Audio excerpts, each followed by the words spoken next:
We'll grab one more. Mm,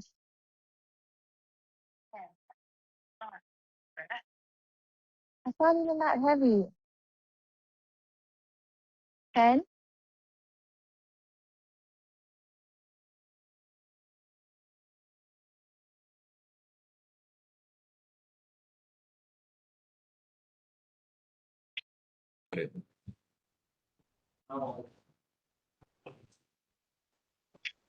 But sure, are you able to hear us now? Yes, we can. Yes. Yeah. Great. Okay, we're gonna restart weapons.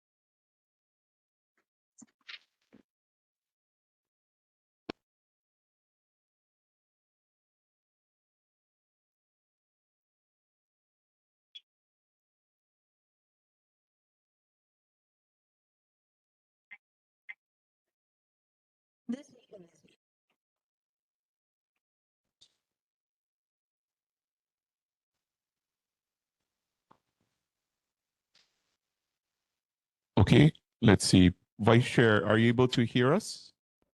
Yes, we are. Okay, please introduce yourself as well. All right. Good evening, everyone. This is Jason Chang. Good evening, everyone. I'm Nathan Chang. Thank you. We do have quorum. Appreciate that. Next item in our agenda is the filling of our vacant seat. There is one at-large seat. Residents interested in filling this vacant seat must provide proof of residency and present themselves here at the neighborhood board. Do I have anyone interested in filling that vacant seat at this time? I would like to ask you to please approach the podium and state your name. Hi. Oh, this is on. Hi, my name is Edwin Amazon. I live in Jack Hall, Waipahu. I've been here for like 34 years, but I was born in the Philippines for 5 years. And yeah, I've been a long time resident here, and I graduated from Waipahu High School, class of 2005. And yeah, and higher education to Leeward Community College, spring 2010, and George was all at Oh, 2014. Thank you. no, Do I have this any- is my four. You did four already. Did Okay. do I have any questions Yeah, for it's Edwin? super frustrating. I mean, it's like so Board members? Any questions? Okay. Do I have any do I hear a well? Do I have a nomination for Edwin?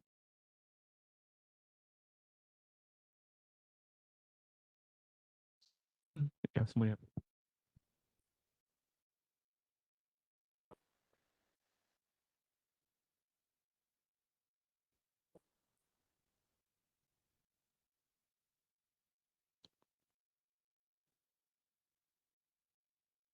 I would like to go ahead and nominate. What was his name? Edwin.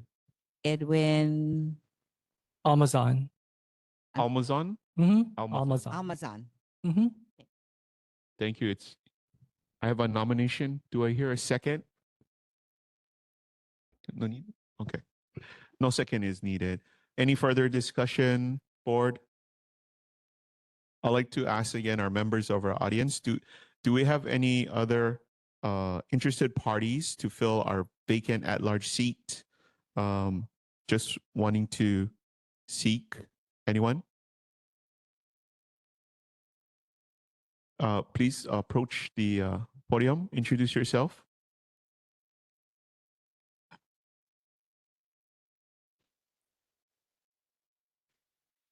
My name is Musuai Siania. I live in Village Park. I've been there, I believe, since 1985. Can't add the numbers, but I also currently serve on the Village Park board. Anything else? Thank you. Do I have any questions from our board? So board, do I hear a nomination for another candidate or our second possible candidate? I can nominate. What was your name again? Say again, I'm sorry. What was your name again? Sorry. Musuai Siania. Okay, I'll nominate Wasonai. Sorry, I can't pronounce it, but yeah, I'll nominate her, Rachel Cristobal. Thank you. So board, currently we have two possible candidates to fill our one at-large seat. Richard? Now that we have two candidates, can we get them up again? And if you can tell us why you want to serve on the board. Thank you. And before we ask or you let us know why you want to serve on our board, I would like to just let you know the term our board will end June 30th, 2027. Okay, go ahead. Musuwai, go ahead. Why I would like to serve? Correct. Well, I've been in the Waipahu district for some time now. I'm currently interested in improving the neighborhood and whatever issues that come up, and especially with the homeless situation that we have here.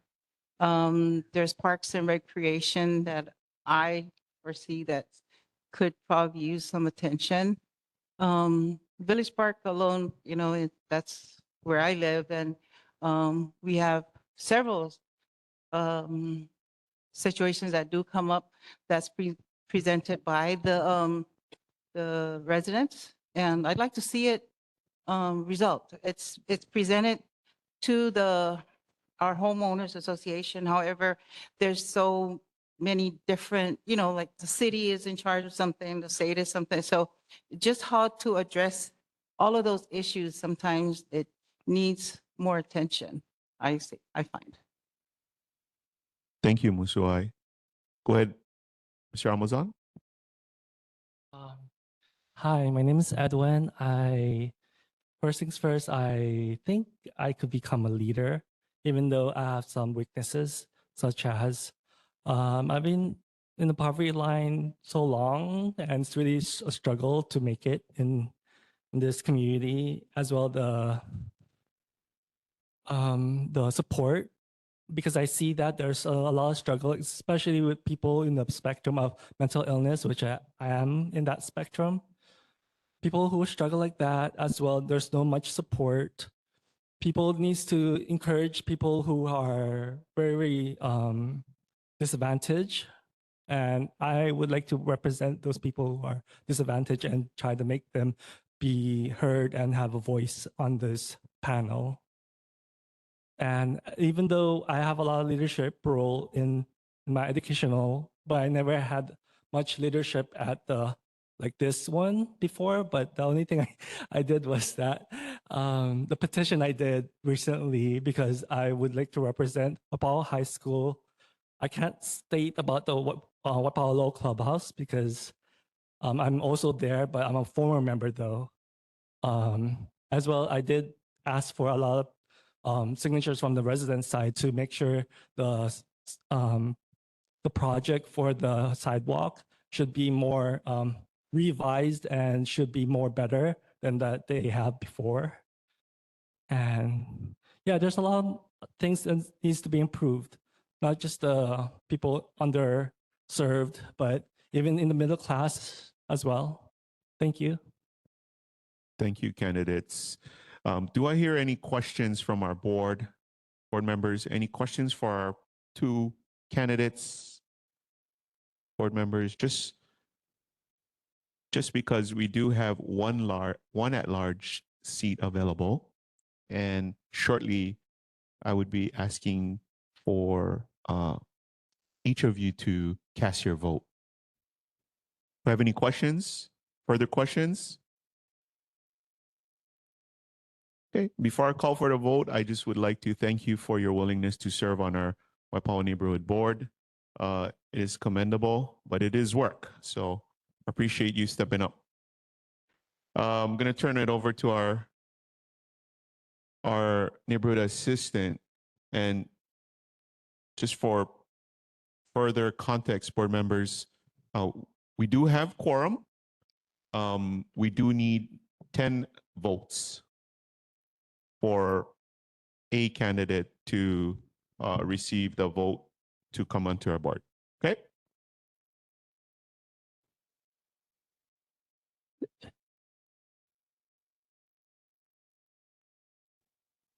I'll do a roll call. So, board members, remember, choose one candidate. When I call your name, either say Edwin or Mosuwai. Okay? Marina Andrade. Go on the mic. You have to go on the mic. Sorry, for who? You either vote for Edwin or Mosuwai. Musuwai.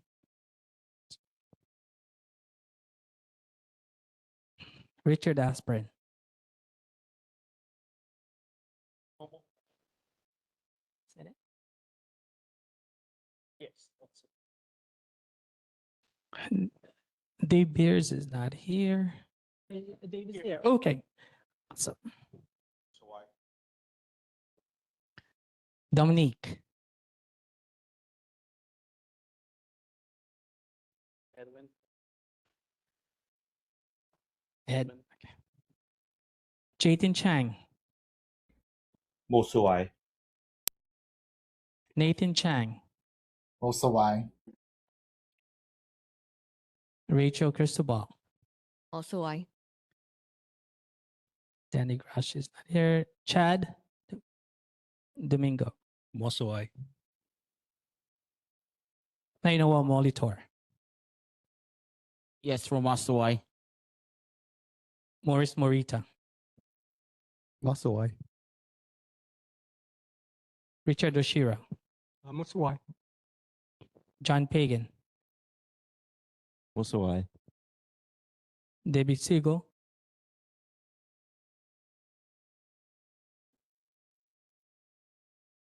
Terry Tumbala.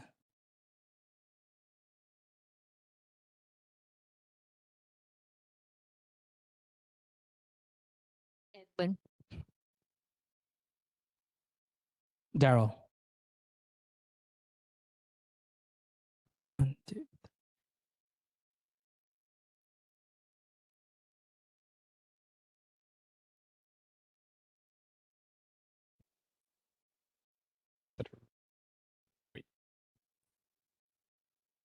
So we have Edwin 3, Mosuai 12.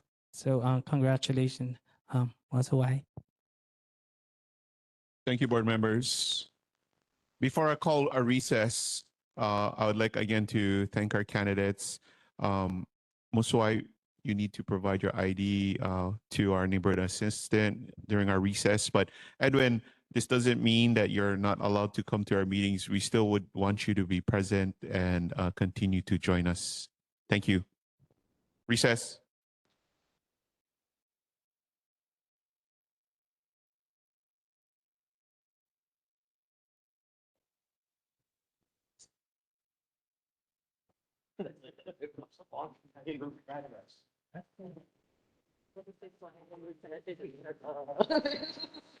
I don't think that's entertaining. All the song.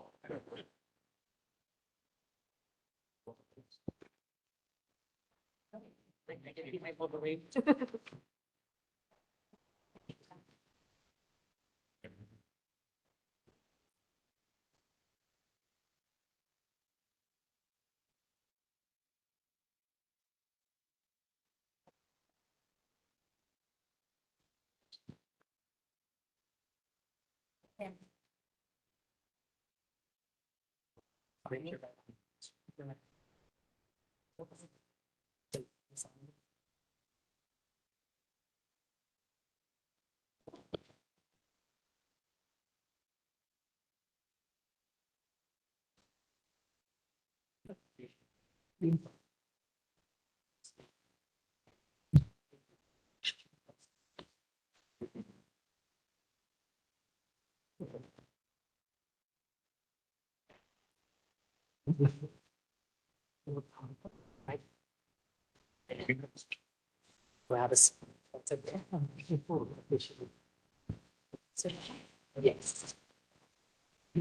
Congratulations. Thank you. Get it from you later. Yes, I will give it.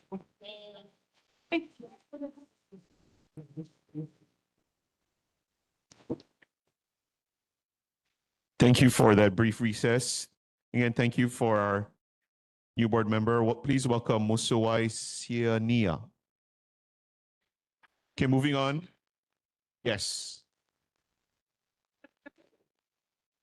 Moving on to our first responder reports. Do I have the Honolulu Fire Department here available or at WebEx? Honolulu Fire Department? Yeah.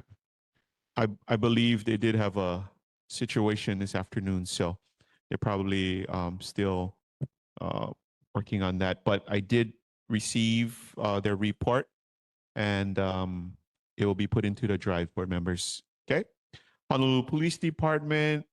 I do see. Go ahead, sir. I see you on WebEx, Lieutenant. Yeah. Good evening, Chair Darrell and the Waipahu Neighborhood Board. Lieutenant Glenn Iwasaki, Honolulu Police Department, Pro City, District 3. I'll start with the reported incidents. This is in comparison from December 2025 to January 2026. So motor vehicle thefts, it was 10, rose up to 15. Burglaries was at 4, remained at 4. Thefts was 29, a little uptick to 41. And car break-ins was 3. January 2020 was 5. Calls for service for this area, December was 2,354 calls compared to January 2,228 calls. And total calls for service in District 3 Pro City, which starts at by Target, Salt Lake, all the way to Kunia, was 5,417 compared to 5,081. Our safety tip of the month is beware of scams. Do not click on any text message links. Do not give any personal information over the phone to imposers. And also, I wanted to highlight a case. I know there's a rise in motor vehicle thefts. On February 20, 2026, approximately 1 o'clock, while on routine patrol, one of our officers that work in Waipahu, Bastadas, observed a black Kia Soul parked in the parking lot at Keiki Kingdom. Officer Bastadas reviewed the HPD stolen vehicle log at the beginning of his shift and recalled a similar vehicle listed. He observed 2 female individuals outside of the vehicle, continued to monitor them. They entered the vehicle, began to leave the area, is when Officer Bastadas confirmed it was a stolen vehicle. The car was stopped. The 2 individuals were arrested. And right behind me, you can see that this is a sergeant. He works in Waipahu, Sector 1. He's on duty tonight with his 5 officers. And if you, just a reminder, if you wanted to know where these crimes did occur, crime mapping is still active. So you can go crimemapping.com, put your address in there, and it'll populate all the crimes that happen in that area, including these thefts, burglaries, car break-ins, and so on. Also, I know we have a complaint, Hawaii Neighborhood Park, that people is using the park after hours. So we've been doing our nightly checks. The first night, we found 2 individuals in the park. They weren't doing any crime or anything, but staying beyond park closing hours. And throughout the rest of, I think the last week and a half, there was nobody in the park after 10 o'clock. Lieutenant, sorry, which park was that again? It's Hawaii Neighborhood Park. I believe it's Kunia. Thank you. Yes, that's the park in Village Park, and yes, it was a concern that was brought to my attention, as well as the chair of the Village Park Community Association. I appreciate you sending patrol in that area. So thank you. Yeah. Board members, do you have any questions for Honolulu Police Department? Comment? Go ahead, board member. Hi. You know, there was our security actually took another picture of a white, I think it was either a Toyota or Honda, four-door older car in the same park, because they actually go and they sit in the park for a little while after 10 o'clock to make sure that everybody is out, even though it's just, you know, our courtesy to help the park, yeah. But that car was there for quite a while, and it was parked like they rushed and just vacated the car, and it was sitting there. I went by there today, and I think the car is now at the park and ride. So you may want. Okay. There's no license on the car. There's no license or anything, you know, in the back or the front. So I'm just letting you. Okay, yeah. Sergeant Conway is right here. Is listening. So we'll have somebody check right after the meeting's done. Okay. Yeah, we'll check the parking right, and then every night the officers will still go to Hawaii and close the park, make sure nobody's using they are it as closing well. it now because our security guard was told not to lock the gate. Because some. Yeah. Well, they're patrolling. Yeah. Yeah. They're patrolling to make sure, nobody's in there trespassing after hours. Okay, good, because our security works till 1 or 2 o'clock in the morning, so they do go. Okay. Yeah. Okay. Thank you. Got it. Thank you. Thank you, board members. Any further questions for Honolulu Police Department while we have them? Any citizens or members of our audience have any questions for Honolulu Police Department? Aloha. I have a question. I was wondering of the motor vehicle accidents, the stats. Do you know how many of those were pedestrians, or if there are pedestrians within that number? I can't. Every time we do have a pedestrian accident, then we do. It generates a highlight for us, and I don't see anything. I have the highlight screen open. I don't see anything recently, and I don't remember a recent pedestrian accident. So, but yeah, if you're talking about the crime mapping and stuff, I did ask. I think it's an outside company that does it for HPD. So, they decided not to put motor vehicle accidents in there. But as far as your question of pedestrian accidents, Chris, you remember anything recently? Last one was February 12th. Yeah. So is there anything specific that you were wondering? Oh, I was just wondering if you guys had like recent updated stats, like within the last few months, within 2026, what the number is for pedestrian fatalities. If you have that number. Fatalities.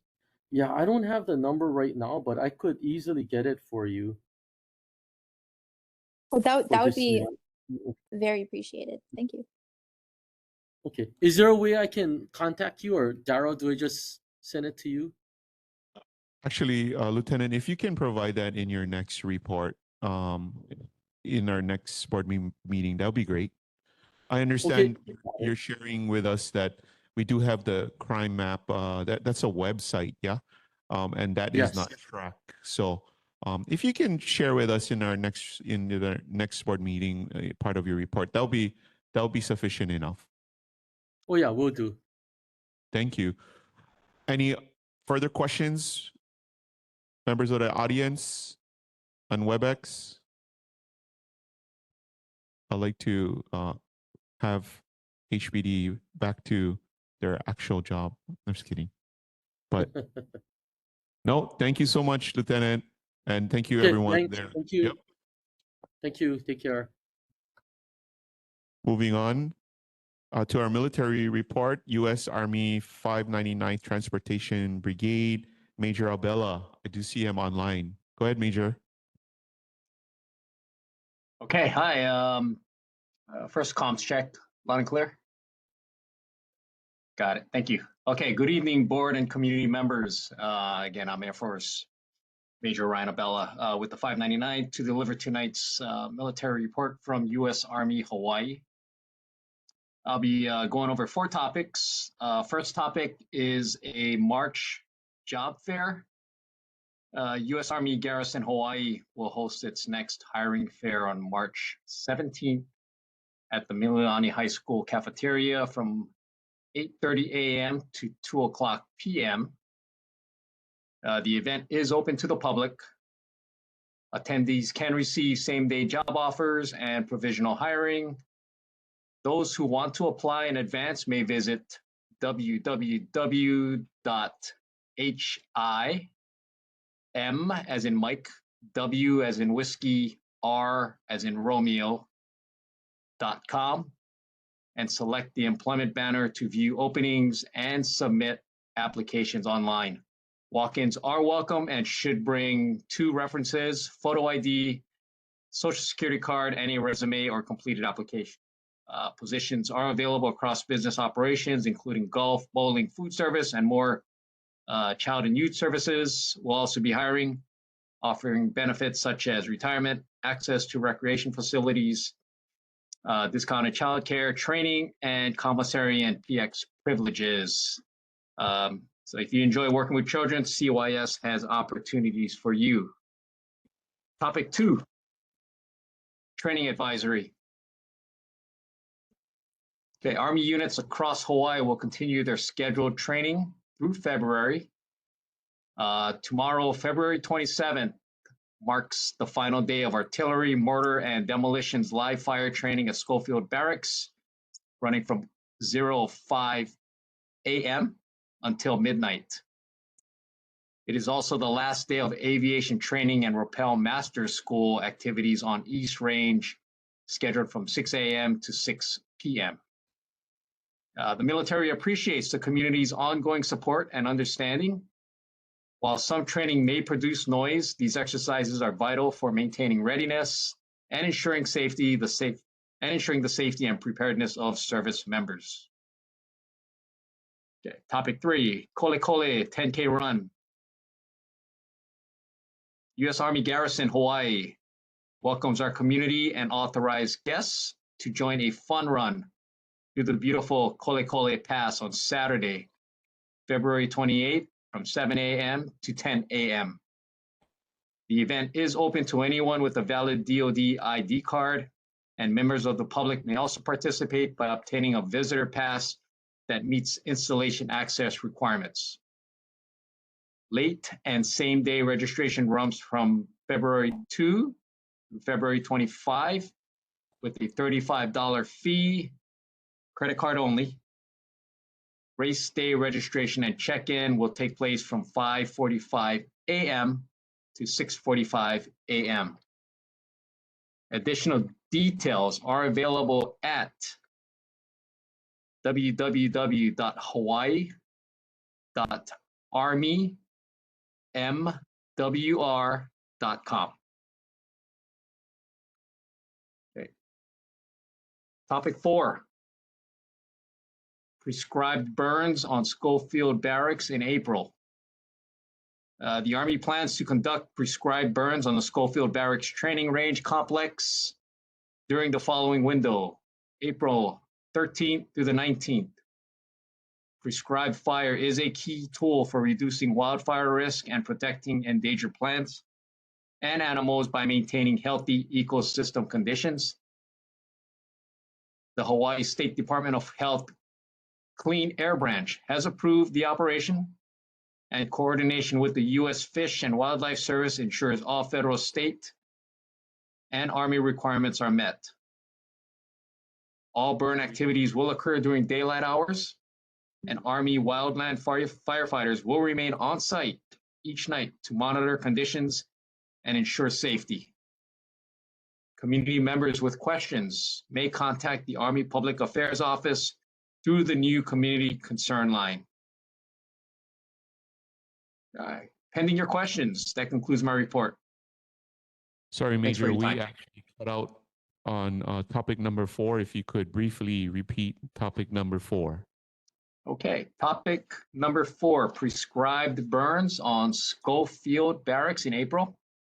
Again, the Army the Army plans to conduct prescribed burns on the Schofield Barracks Training Range Complex during the following window, April 13th through the 19th. Prescribed fire is a key tool for reducing wildfire risk and protecting endangered plants and animals by maintaining healthy ecosystem conditions. The Hawaii State Department of Health Clean Air Branch has approved the operation, and coordination with the U.S. Fish and Wildlife Service ensures all federal, state, and Army requirements are met. All burn activities will occur during daylight hours, and Army wildland firefighters will remain on site each night to monitor conditions and ensure safety. And again, community members with any questions may contact the Army Public Affairs Office. Thank you, sir. Board members, do I have any questions or comments for our representative, Major Abella? Board members? Hearing none.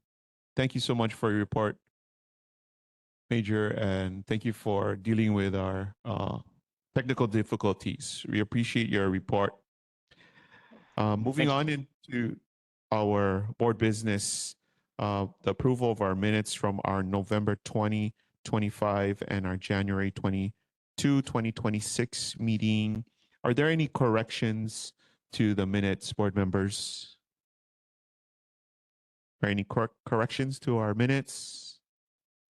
Hearing none, they are deemed approved. Next, I would like to welcome our Commission Vice Chair Larry Virai for our Neighborhood Commission update. Welcome, sir. Well, good evening and aloha. It's really an honor and privilege to be here with all of you today. Chair Macha, if I finally get a chance to meet you in person, of course, we had the installation meeting, I met you then, but board members and also officials and residents. I'm Larry Viray. I'm Vice Chair for the Neighborhood Commission. I was appointed by the City Council. I'm also the chair for the Pearl City Neighborhood Board. I've been with Pearl City Board for about 20 years. And I've also been the privilege of being elected and appointed the chair for the last 10 years. And of course, during that period, it's been really a good, challenging opportunity here. But before I get started, those of you who don't know why the firefighters are not here, it's because they just got done fighting a major fire in Waipahu. My hearts and prayers go out to 3 families that lost their homes. It started with one home, and then it spread to the other 2 homes. You heard the major talk about wildfires. We all are concerned about wildfires. If we would have had those winds from earlier this week, the firefighters would have had a hard time. But I just want to say my hearts and prayers, I'm your neighbor next door, and we care. And I just want to let you know. But the reason why I'm here today is Chair Patrick Smith, him and I are teaming.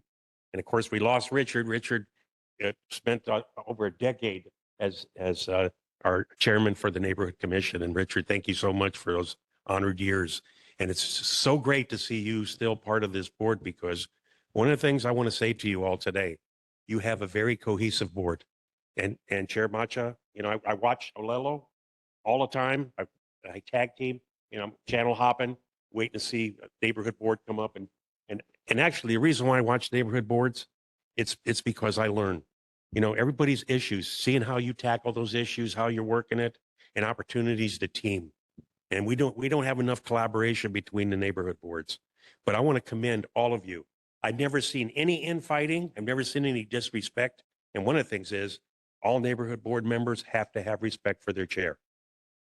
And you have to have trust. If you don't have trust, you need to go talk to the chair. What's the issue? Keep that internally. And if you got complaints, individual board members, they can't get along, the chair needs to tackle that in-house. Not complaints going to the neighborhood commission. It needs to be at the lowest level. And if the chair needs to bump that up, we're ready to act. And I'm going to tell you right now, we're taking things very seriously. We are acting responsibly, that when we have non-team players, people that won't follow the sunshine law, we will act accordingly.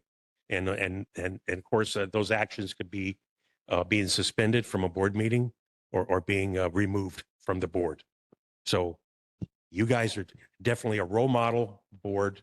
the issues that you take. And what's really important as far as from our commission standpoint, our neighborhood commission, the mission is establish policy, provide oversight, develop and revise the neighborhood plan. That's what we go up by. That's our guideline. And as necessary, but importantly, evaluate the effectiveness of the neighborhood plan, revise it as necessary, but also look at the effectiveness of the neighborhood boards. So I just want to say tonight that you guys right on track. You work so closely. I don't see, and there are some cases we've had issues where there's been disrespect with officials. That's not good. And it's not good for the public to see those things. But your neighborhood board has been right online and definitely a family environment.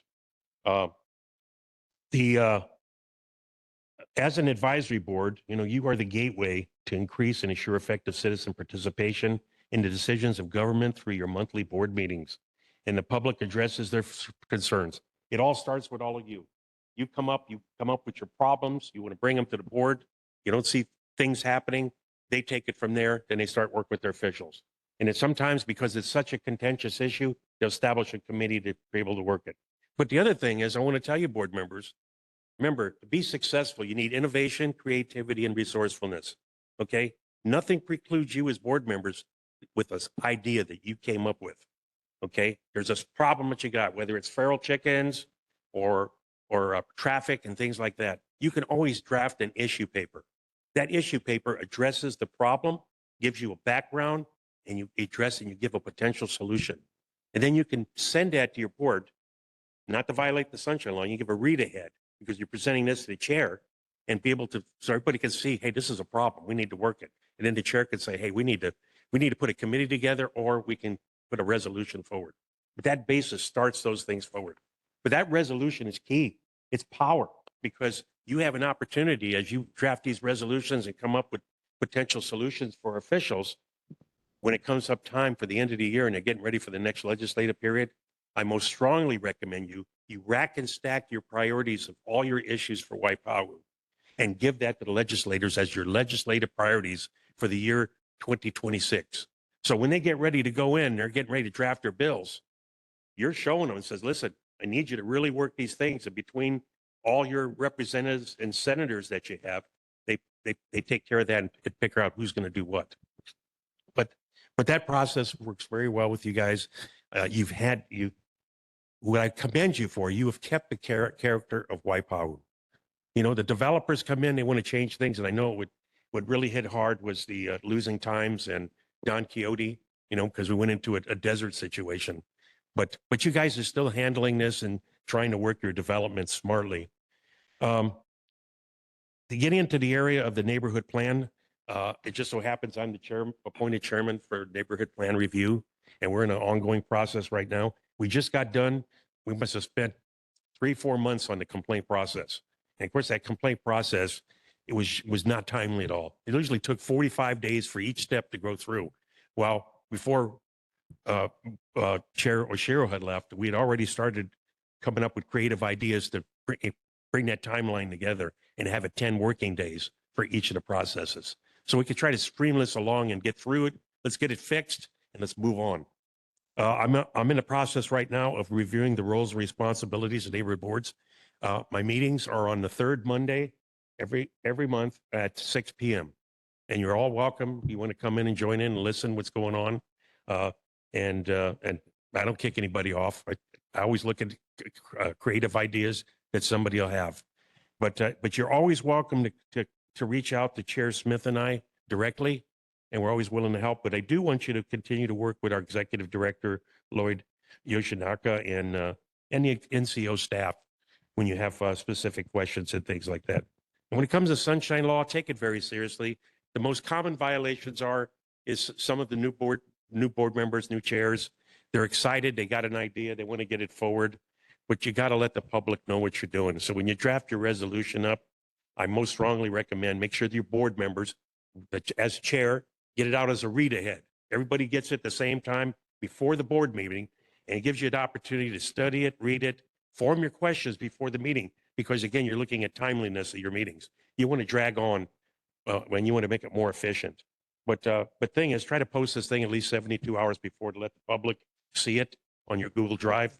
And then when you come to present it, boom, boom, boom, you got it through. and on to the next issue. So in closing, I just want to say it's a privilege to be here today. I love you guys. You're my neighbor, and you're always welcome at Pearl City board meetings, but I really want to work a lot of these issues collaboratively together. I'm trying to work with Chair Wood for the IA Neighborhood Board. There's so much that we can do, the power when you bring the boards together to push these forward to help the officials to get these things done. So other than that, I'm open for questions, and thank you very much. Thank you, Commissioner Vice Chair. Board members, do I have any questions? Board members, questions?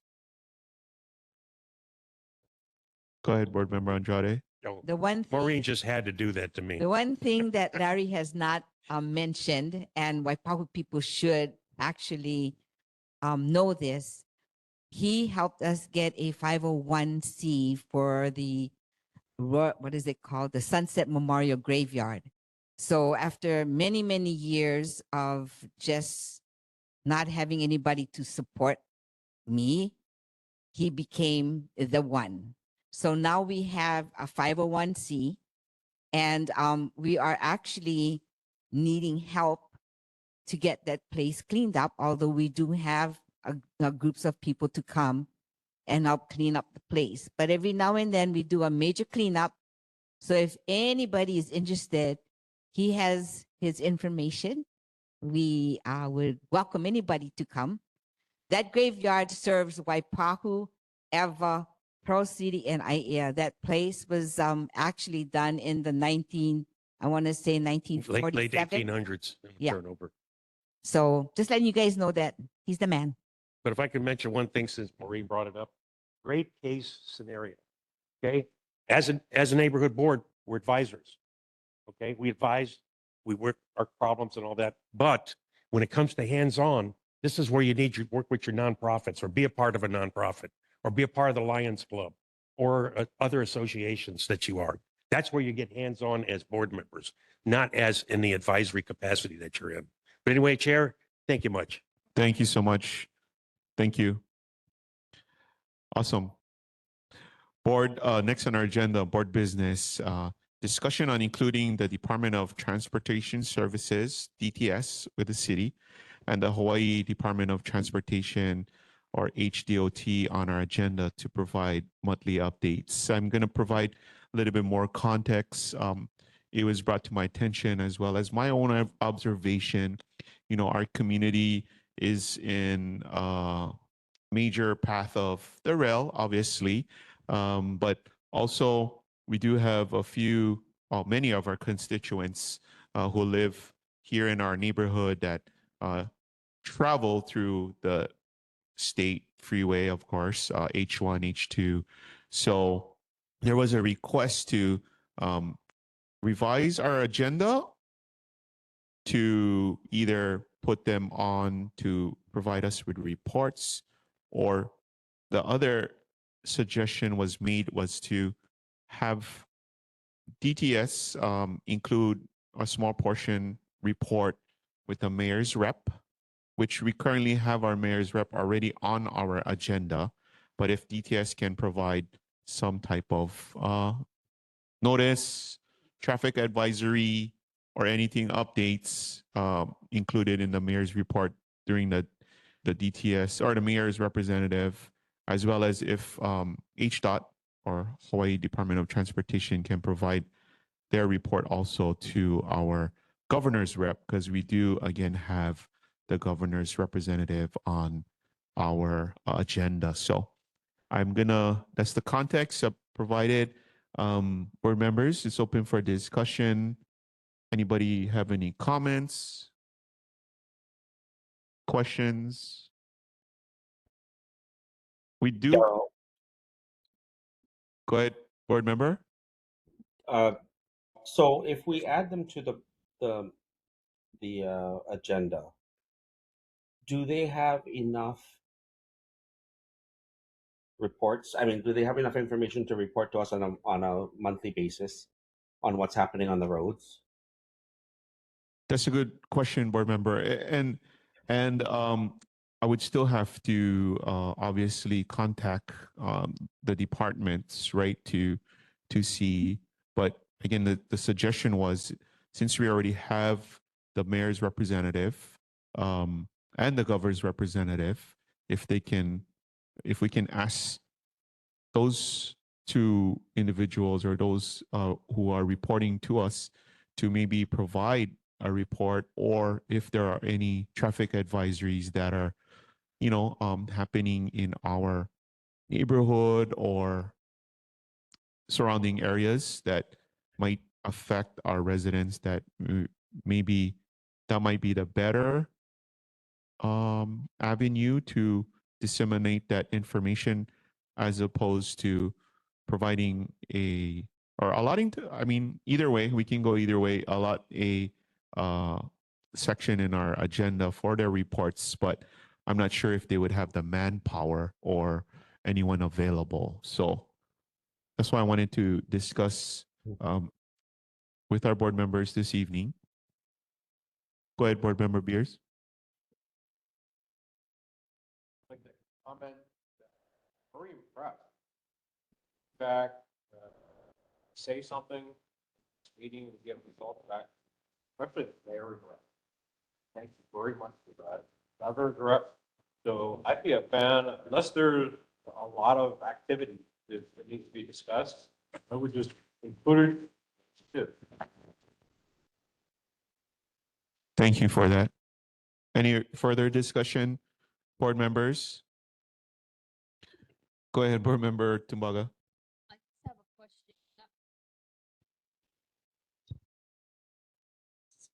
question. Not only are they presenting a report, but can the board members, raise issues or concerns during that time? Correct. And as it stands today, if we do have any issues, we do raise the concern to the appropriate department. Okay. Board Member Shiro? I agree with Board Member Beers that, if we want either DTS or DOT to come to the board meeting, we can always request them to come. If not, as Board Member Beers said, Director Babcock has done a real good job in following up on whatever concerns we have.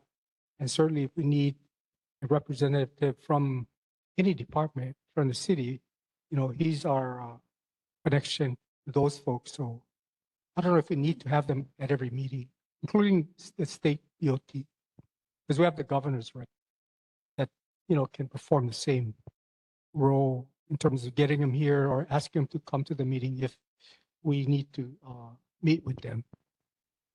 Okay. Thank you for that feedback and comment. Any further comments? Okay. Thank you. Going to take back those feedbacks and comments.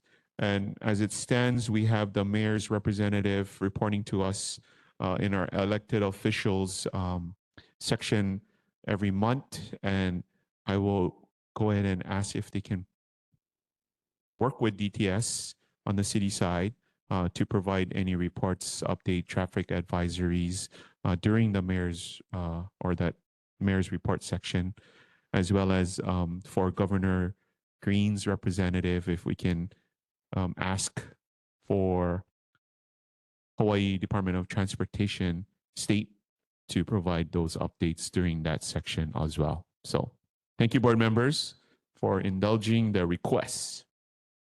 Moving on to our resident and community concerns. Board members, I would like to invite Representative Della Bellotti for a quick announcement, if possible. Aloha, Chair. Thank you very much. Yes, I'm a state representative, but I'm actually here. And thank you, Chair Macha, and to the board members. I just want to echo what Mr. Verre said. This is a wonderful neighborhood board. I love my Makiki neighborhood board. So just to see this in action. And then I actually had Mr. Verre come before us because of work that he had done and resolutions that he had pushed up through the neighborhood board. So I really, really just appreciate all of the work that you're doing here. I'm here though in my capacity as a resident of Congressional District 1. I am running for Congress for CD1, and I wanted to invite the members, as well as the public. I'm going to be hosting a Waipahu community dinner and talk story on Monday, March 9th. At the United Visayan Hall, 6 o'clock to 8 o'clock p.m. Opportunity for you to get to know me, ask me any questions, but I really, really actually want to also listen and hear the concerns of the community. It's been amazing to be able to crisscross the district. I am a representative of urban Honolulu, Makiki, Tantalus, Punchbowl, Papakolea for the last 20 years, but some of my family and my heart resides in Waipahu. So thank you very much for this opportunity. And I will be knocking on doors, talking to folks in the community, and I invite you to come to any of the events that I'm going to have. I'll be out here in Waipahu quite a bit in the Pro City IAA neighborhood as well, because I really want to make sure that I know and understand all of Congressional District 1. So thank you very much, Chair, and thank you all. I'm going to have to dodge out of here because I have to pick up my daughter from dance, but I will stay as long as I can. Thank you very much. Thank you, Representative.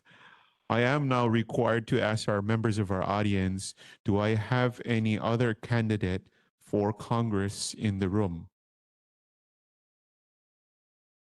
For Congress. Thank you. Is it? I know. Hearing none. Thank you. Thank you, Representative Della Albaladi. Okay. Yep. So now I would like to again ask for any residents or community concerns from our board members before I call on somebody. Board members? Any resident community concerns? Okay. And residents, do I have any community concerns at this time? Any community concerns? Go ahead to the. Yep. I emailed what's his name? Zoe. Yes. Yeah. I didn't get a date for the presentation thing I have to do. Okay, yeah, we'll get back to you, but most likely it'll be in April because we are recessing in the month of March. Yeah, but is that the PowerPoint? Is it good? Was it? I could improve on We it. still have to review. Yeah. Okay. Yeah. Okay. Thank you. Thank you, Edwin. Now I'd like to. Go ahead. Sure. Go ahead.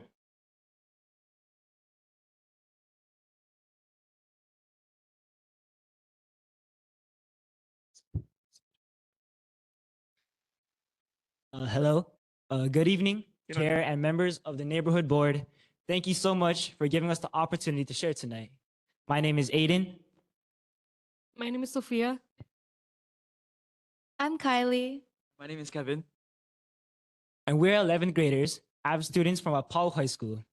AVID is an elective program at Waipahu High School that students are able to take in order to help prepare themselves for college.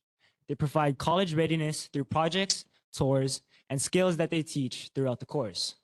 Starting our sophomore year, we were blessed to be a part of the Center for Tomorrow's Leaders, or CTL, an organization that's a part of our AVID program.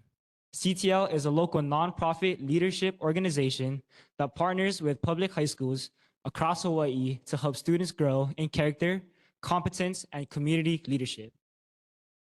So adding on to what Aiden said, in our CTL class, in AVID class, we actually want to focus on community access and belonging.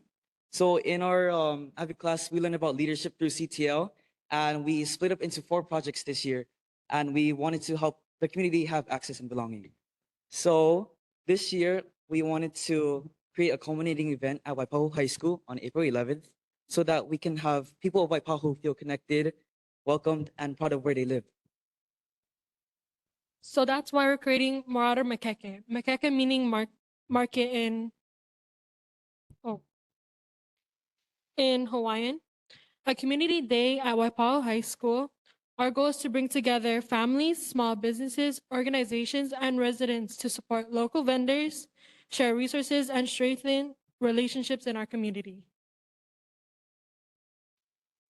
Overall, we would really love your support in helping us spread the word, as well as encouraging other community members to attend this event. And with us, we also brought flyers that contain the information about our market. And in there, there's a QR code that you can sign up for if you would like to attend or volunteer to assist us with this makeke. But now, finally, to finish off, we're welcoming any questions that you may have about our event. And again, thank you so much for your time and continued support. Mahalo. Thank you. Before you leave, I'm a proud graduate of Waipahu High School. I know a few board members here as well, but we love you folks coming and reporting at our board meetings, and it's available to you. But just for our audience and just to let everyone know, please, I love acronyms too, but just let us know CTL as well as ADVID if you could. Go ahead, anyone. So CTL is a program that works with AVID. It's known as the Center for Tomorrow's Leaders. And basically this program helps us grow as leaders by teaching us events, as well as pushing us to do projects like these that can help benefit our community. And AVID? AVID is Advanced via Individual of Determination. And basically this is a class that prepares us for college as well as career readiness.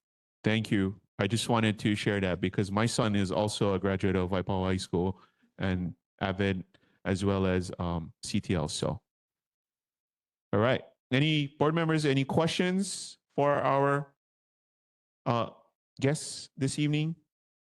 Any questions? Hearing none, thank you. Thank you.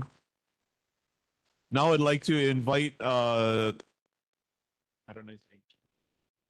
Lauren? Yep, go ahead, sir.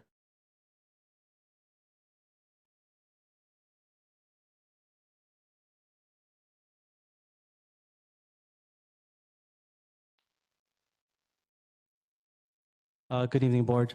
Good evening, neighbor board, and good evening to the community. My name is Lauren Doctolero. Really happy to be here with you all this evening in sort of this impromptu fashion. I suspect the reason why I've been called up here and the reason why I'm joining us today and why you might see me walking about the streets of Waipahu and then some is I'm putting my name in to run for House District 39. It's my goal, it's my passion to be able to represent this community here that I've been a part of for such a long time. And so while we're up here talking about, where we all went to high school, I'm also a proud graduate of Waipahu High School. I was also part of the AVID program, both as a student and as later on as a tutor. So when we talk about being from this community and being a product of this community, I mean that wholeheartedly. I wear my blue and gold jersey while I'm here today. I came from track practice over at Kapolei, but I still wear my blue and gold when I'm out there, so people know where I'm from. In any case, well, again, I'm really happy to be here. I'm really honored for the opportunity to speak in front of you all here. And while I won't take up too much time, if I'm here later on afterwards, if you have any questions about my campaign and what I look to do, please feel free to stop me. Thank you. Thanks so much for the opportunity. Thank you, sir. All right. Last time, any question, or excuse me, any resident or community concerns before I move on in our agenda? Hearing none, thank you. We do have presentations. This was a carryover, but do I have someone present for the Exceptional Tree Program? Roxanne? Are you on WebEx as well? Here? Okay. Please contact myself, the chair, if you wanted to present. Next, we have the Grow Pilot Program, Mr. Henry Gabriel. All right.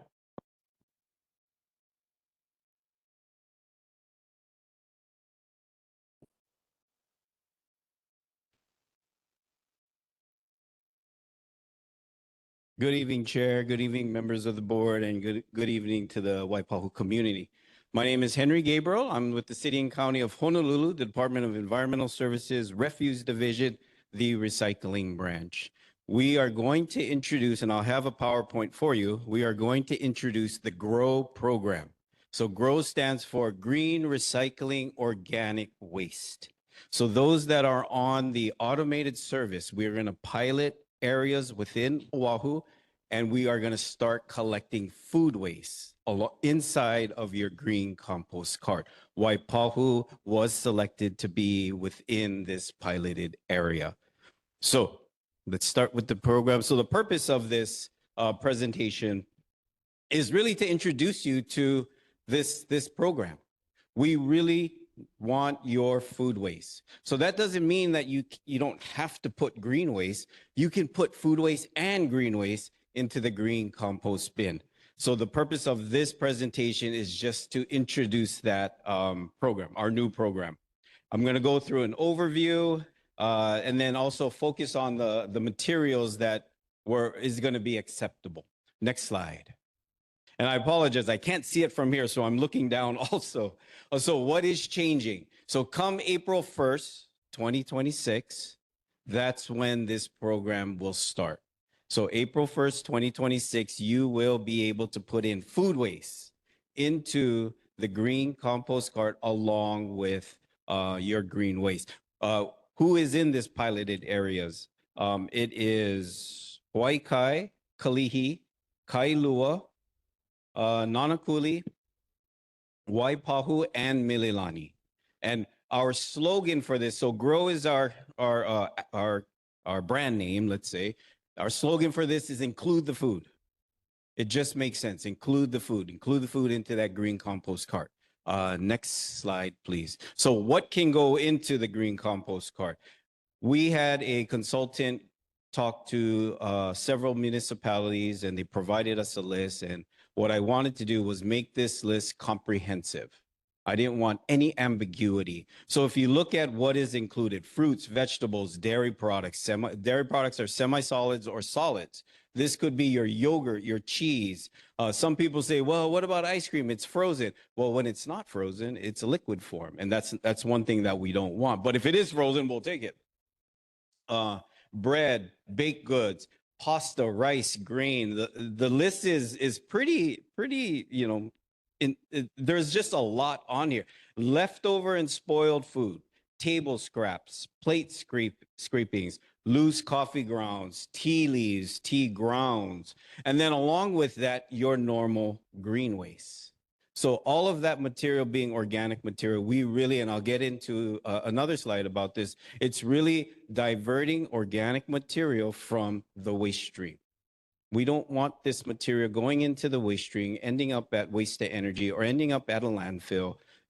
It just makes sense. That's more of a linear approach. It just makes sense to divert this material to our contractor, Hawaiian Earth Recycling. They turn it into a compost. They sell that compost to farmers who then sell their produce to local markets. So that's the circular approach that we're after. Next slide. So what cannot go into the green compost cart? First and foremost, liquids. So if you have spoiled milk, no, we don't want that material, that liquid in there. You just pour it down the drain. Normally, if you're buying a gallon, I always throw a pitch in for recycling. Normally, if you buy a gallon container, that gallon container is a number 2 plastic. You take the cap off, put that plastic container into the blue recycling bin, cap goes into your trash. Paper products. So any paper products. You got paper products, coffee cups. That's another paper product. That last bullet, manufacture compostable material. That's all the compostable forks that, you know, when you go out to eat and you see the fork has compostable on there. We don't want to accept that material just yet. We will be looking at and working with Department of Health and Hawaiian Earth on the issue of PFAS. So we're trying to keep that out. Once there's a threshold for PFAS, then we'll start looking at accepting that type of material. The plastic, metal, and glass. This might be kind of obvious, but we don't want that. We don't want your plastic, your metal, and glass, and that's really your container. So when you think about what you're putting into that green compost bin, we just want the content. We want the spaghetti sauce. We don't want the plastic container. So that's why that is on there. Pet waste, obvious because it's pet waste. It's not food waste. But once again, people think organic material. Can I put it in there? No, pet waste, no. Takeout containers and pizza boxes. These are things that are either plastic or made out of PLA, they call it, a bioplastic that's similar to the manufactured compostable material. Fast food wrappers, packagings, corks, obviously dirt, rocks, bricks, and what does that say? Plant pots. Now, these are things that are obvious, but that is what is being delivered to Hawaiian Earth. So I'm not making this up. You go to Hawaiian Earth, you see the pile, and you're seeing dirt, rock, cork, bags. What's not on here is plastic bags. So anytime you're putting in green waste into your green compost cart, put it in loose. They have people there who are actually opening up the bag and seeing really is it green waste in there. So we encourage people to put it in loose, whether it's your green waste and now come April 1st, 2026, your food waste. Next slide. How will people participate? So we are going to be hosting workshops. We've had 3 already, one in Hawaii Kai, Mililani, and Kalihi, and we'll be hosting one in Waipahu, and we have the date. It's on our website, ENV or honolulu.gov/ENV-grow. And at these workshops, it's about an hour long. And so we're going to go through in detail about this program, in detail of how to participate, the why, and we're going to have demonstrations and things like that. That last bullet that you in blue right there, that is going to be key to dealing with odors. So people are always concerned about, okay, it's going to smell. Well, yeah, food waste does smell, but you can mask that odor by layering green waste, food waste, green waste, food waste. We also will be providing residents who come to our workshop a kitchen container to hold your food waste. It's a sealed container, has a seal. So you would just put it on your kitchen counter underneath your sink, put food waste in there, and then you close it. Once it's full, you're going to put into your green compost cart. There's other ways that you can deal with the odors and potential pests, let's say. You can freeze your food waste. And so I brought a sample. So ENV, we had a retirement party. So this is food waste.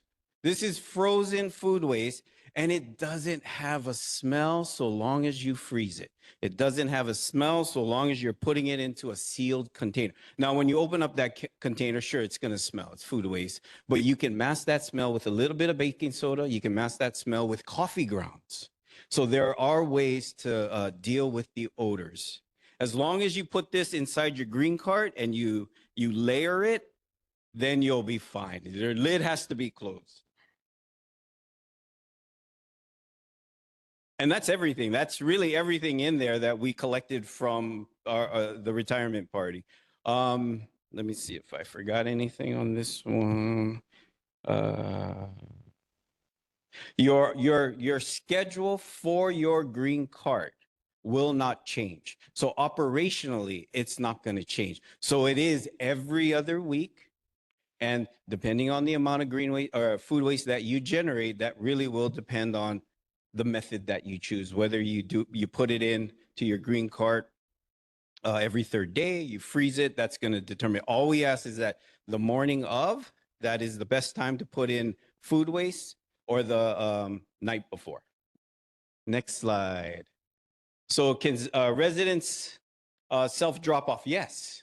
You can take your food waste, you can take your green waste to Hawaiian Earth, and up to 2 loads per day, and they will take it. They will take it from you. So those that even are not on the automated program, you can participate in this as well. Next slide. So what happens to the food scraps and the wasted food after it's collected? We deliver it to Hawaiian Earth Recycling, where they will compost it. If you've gone there, if you've been there recently, they compost utilizing a windrow system. So it's out there in the environment. You see the windrows, they turn it. Once it's fully aged, and then they screen it, they produce a compost, and then they sell it to the public. This system, because there's food waste being introduced in it, the system that they're using is an in-vessel system. So they collect green waste, food waste, they grind it up, convey it to a concrete pad, then they cover it.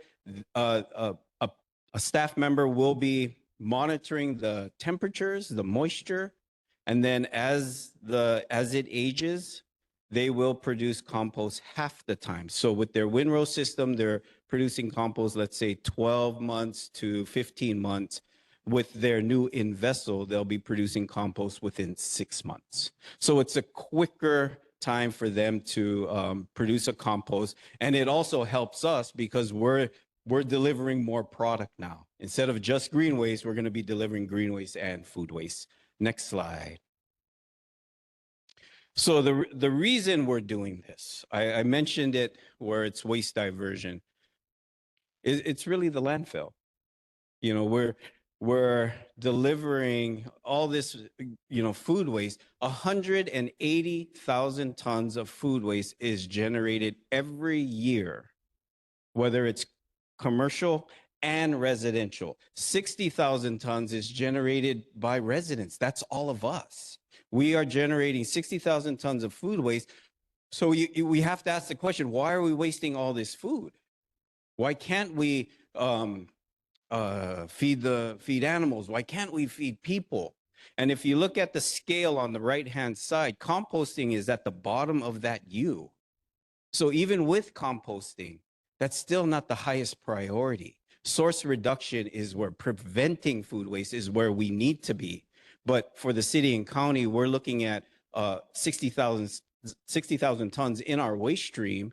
So let's divert that. Let's collect that, send it to a composter where they can then produce a compost, sell it to farmers. Now we're part of this circular, you know, approach, circular economy.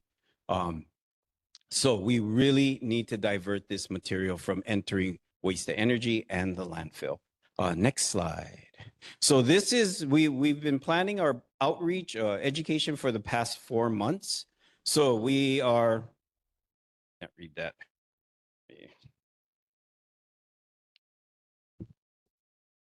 So we have our webpage.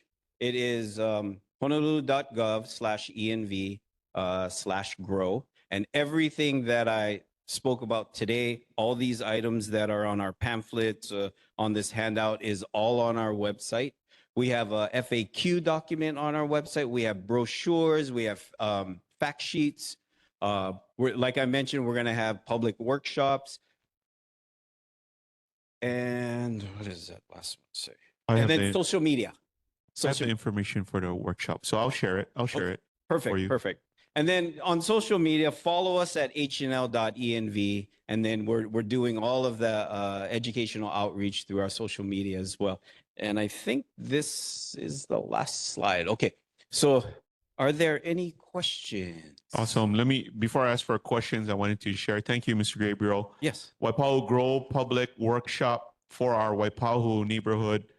They're going to be at Waipahu Elementary School cafeteria, 94465 Waipahu Street, on Friday, March 20th, from 7 p.m. to 8 p.m.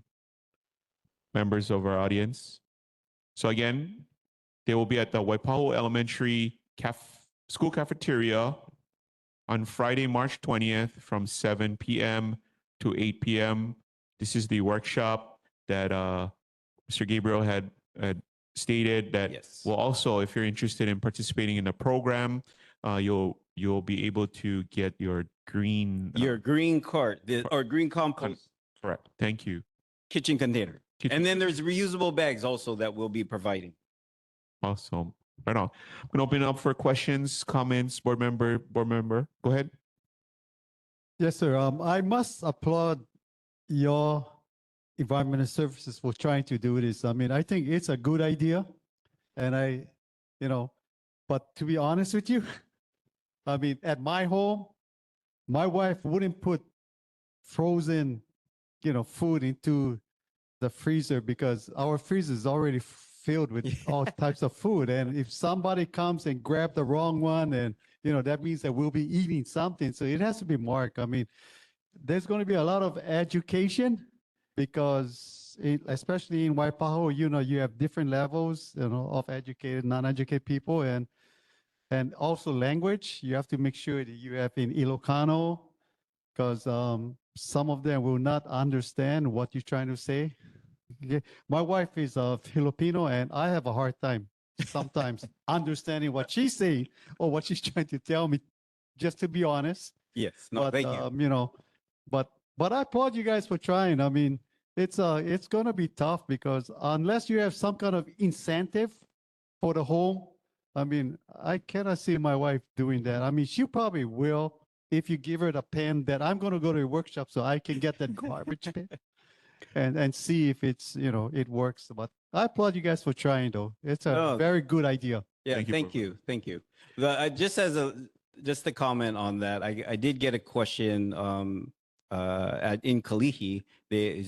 One of the residents there said, "Well, what's in it for me? What's in it for me?" And so I thought about that, and I was like, "Gosh, that's a really good question. What will be that incentive?" I deal with garbage every single day, and Free garbage pickup. yeah. And I see the amount of garbage that, whether it's illegally dumped or dumped at our facilities, Waipahu is by far our busiest convenience center. And so, anytime, and I encourage all of you to come and take our tour to trash during the summertime, and you'll see it. And once you get a grasp of how much we deal with every single year, 780 to 90,000 tons of garbage, we deal with that we generate on island, and then landfill space is limited. Landfill space is precious. So when you connect the dots, and this is really through education, when you connect the dots, you're like, oh my gosh, every little bit that I can divert from my cart, whether it's the gray cart or divert it to the blue cart or the green cart, your little bit helps to save that little bit of space at our landfill. So it is something that's going to be difficult. My wife was, I'm very fortunate. My wife gives me a little bit of space for my little gallon container, and then it'll also, it'll open your eyes to the amount of food waste you generate, and what do you do differently now to generate less food waste, and like I said, that's the goal in that hierarchy of food waste management. But thank you. Thank you. Board members, any further questions? Go ahead.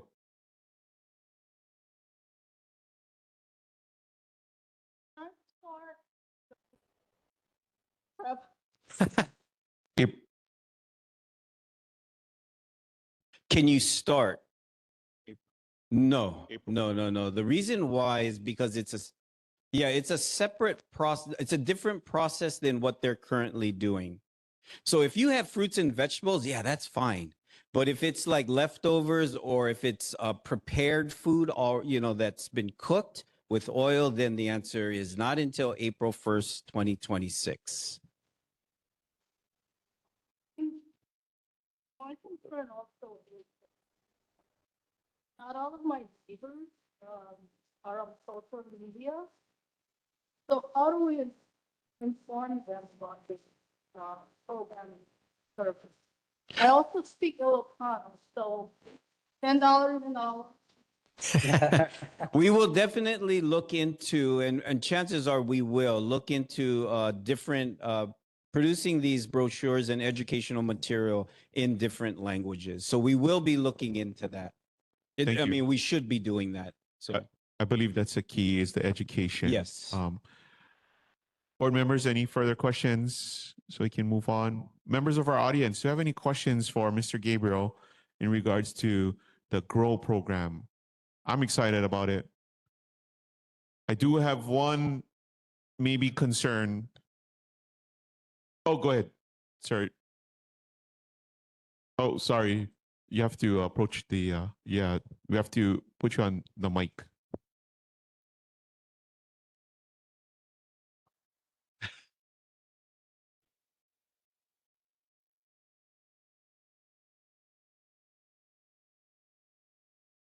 My name is James Falby, and I live right up in Waikele area, just 5 minutes walk from here. But I was involved, this question mostly for you. I was involved in the food recycling program in a different country, actually. One of the issues that came up was, I know you mentioned bones, of chicken bones and fish bones. That place, they also put in meat bones. The problem that they came across was dogs finding them and digging them up. Any thoughts on that? Yes. So we will be collecting any bones, so any size bones, even if you're a hunter and you take the good stuff and then that food scrap, whether it's the hide or whatnot, you put it into your green bin. We will take all of that. So bones of any size, as long as your lid is closed and you best management practices, you layer it, we will pick it up. Now, the composter, what they'll do is once it's delivered, they're grinding this material up. So yeah, there's going to be definitely this smell, but they're also processing it, conveying it, putting it on a concrete pad, and then covering it. You can go there now, and you can still compost has, or a composting operation has, an earthy smell. The amount of food waste that's going to be delivered, it won't change that smell. The issue may be when you put it out on the curb. And as long as your lid is closed, then it should address the issue with odors. Thank you. I just wanted to provide a comment, and Yes. it was because I noticed it happened, unfortunate, early enough in the morning on my neighborhood is Thursday when the green waste is out. Or I would leave to go to work and driving.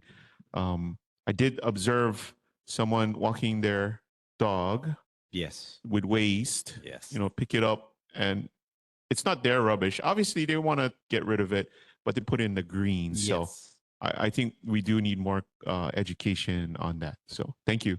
You're welcome. I do have one participant on WebEx. Do you have a question? Please go ahead.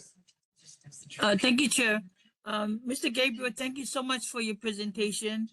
The instructions are very easy to follow. I already do composting in my yard because I have a yard. And I'm very mindful about our planet. I'm not sure if people might throw dead animals. So, there's been times where you see them along the road, hunters, and now there may be a law about killing the feral chickens. So it's just something to think about. Thank you. Oh, thank you. Yeah, you're the second person who has kind of approached me and said, "What if a dead animal is in the green cart?" We won't know whether or not that was, scrapings from a hunter or whatnot. All I can say in that sense is that dead animals, roadkill is not food waste. And so whenever we go and we will be doing some inspections after the April 1st, 2026. If we do see things like that, then we've got to come back to the drawing board and really educate the public on dead animal is a dead animal. Roadkill is roadkill. It's not food waste. And so I have a feeling, because you're the second person who brought that up, that we'll have to address it as we learn more about people's participation in this program. Thank you. One last question. Go ahead. Yes, sorry, I have one question. For example, like when the gray cart is out and then it's not picked that day for whatever reason, you leave it out there the next day. Now for the green and blue, it doesn't work that way. You have to wait for the next cycle, if I'm correct. Now with this new compost, are you guys gonna have to come the next day, or do we have to like put everything back and wait for 2 weeks? Because now you're having all this food waste that's gonna smell, maggots, etc. So during the holiday season, especially during New Year's or Christmas and New Year's, that's the only time that I'm aware where that occurs. If your green waste falls on a New Year's or Christmas, we will not pick it up until the following 2 weeks. So knowing that, that's when we as residents have to make a decision. If our green waste pickup is going to be on Christmas, am I really going to put food waste in there, knowing very well that it's not going to get picked up until 4 weeks later? So then you would go back to the normal system, whatever you were doing, putting it in a bag and then throwing it into the gray cart. Thank you. Thank you. I appreciate your presentation. And again, I believe your workshop is on March 20th. March 20th, yes. Yes. don't know if I'll be there, but I really like the program. So Oh, thank you. thank you, Mr. Gabriel. His presentation is going to be available on our Google Drive. Board members as well. It's open to the public, but please attend the workshops. Yeah, thank Okay? you again. Thank you. We have our mayor's representative, Dr. Roger Babcock. Go ahead, sir. Good evening, Chair Macha, board members. Roger Babcock, Department of Environmental Services. Very proud of my staff, Henry, for that presentation. Did just want to clarify on the last question. The instruction, if your pickup is missed, is the same, no matter what the color of the cart is.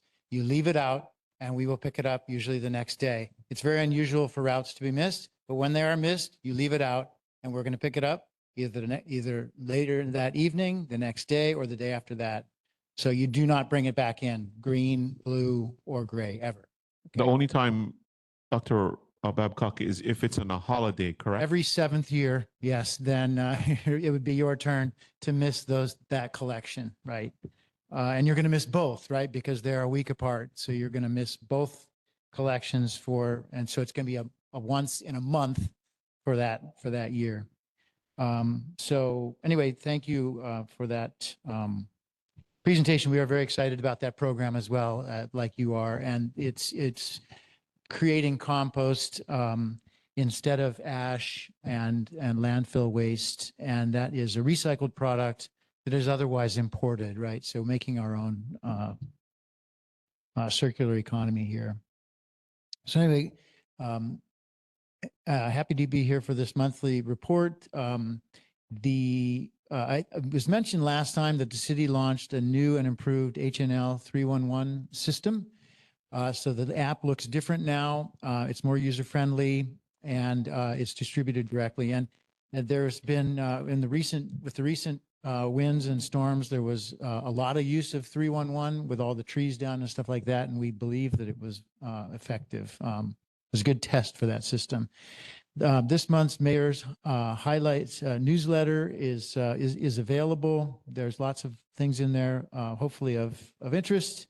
Kahuku District Park's proposed renovations, celebrating Black History Month in Honolulu. Honolulu Fire Department's 175 years of service celebration.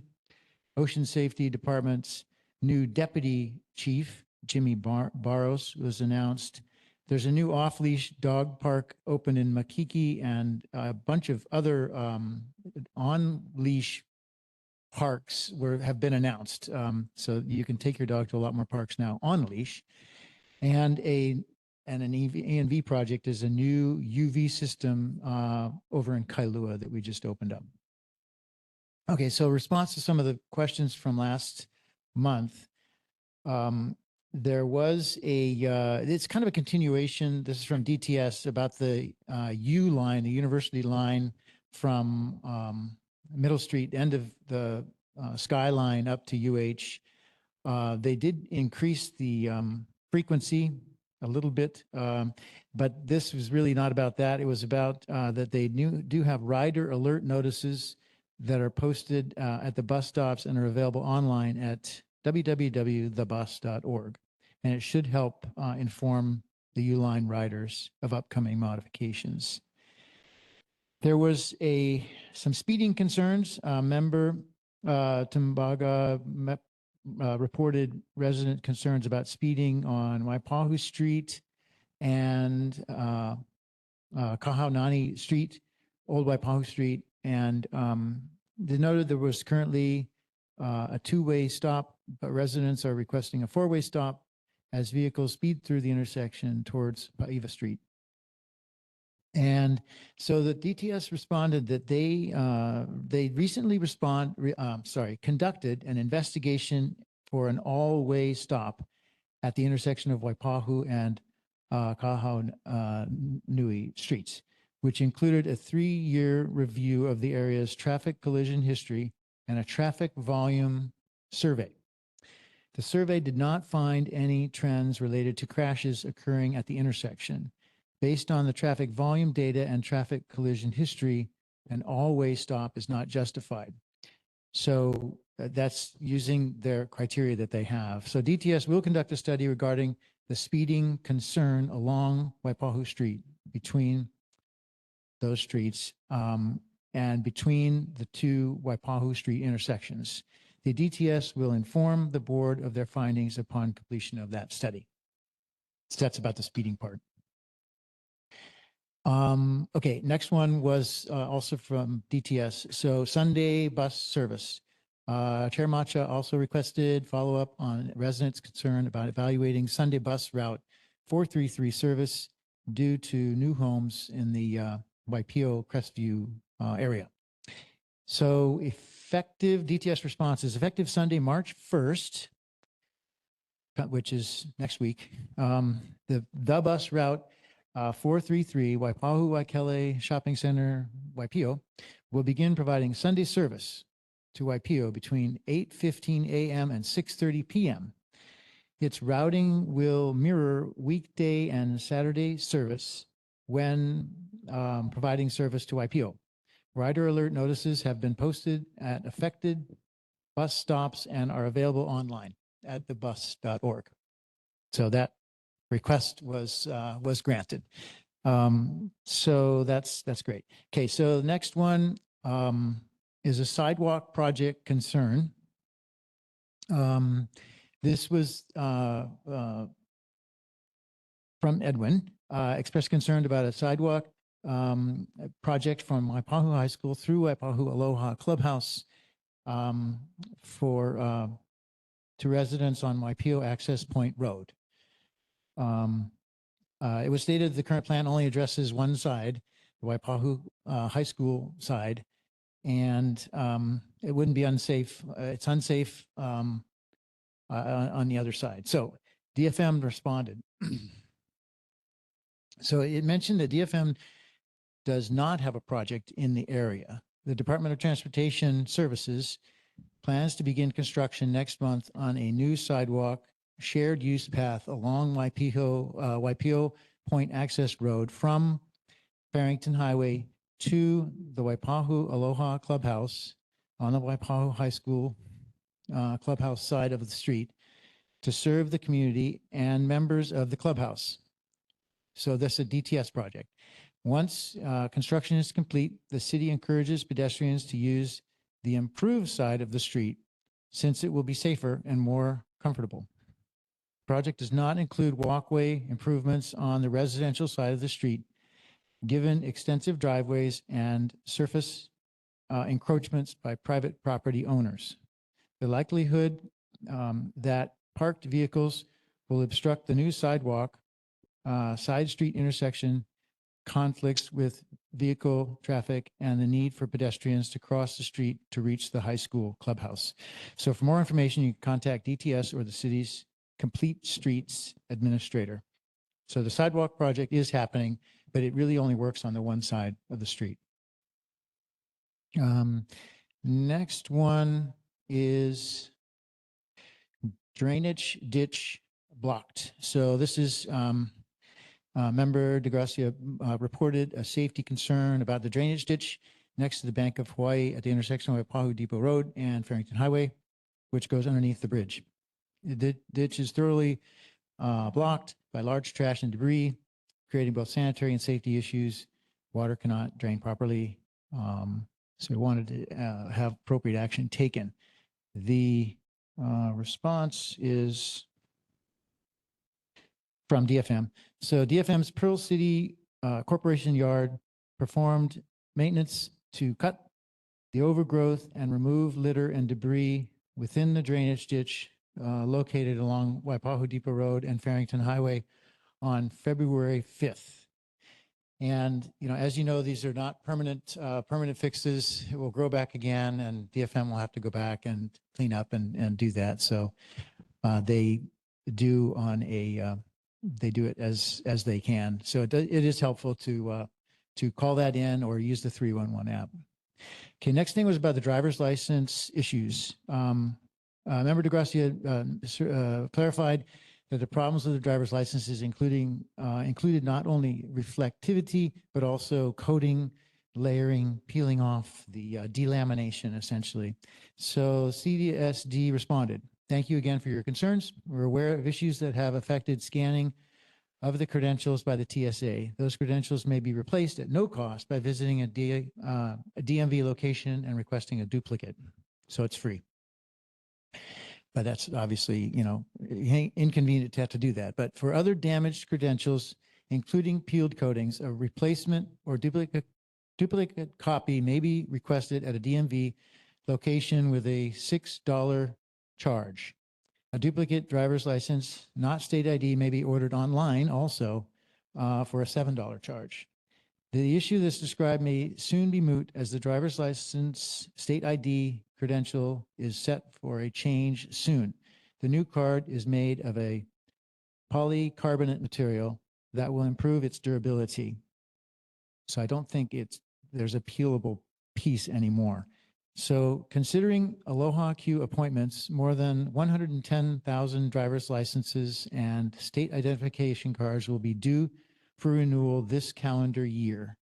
Residents may renew these credentials up to 6 months before they expire, and we are encouraging them to get their appointments for renewal early.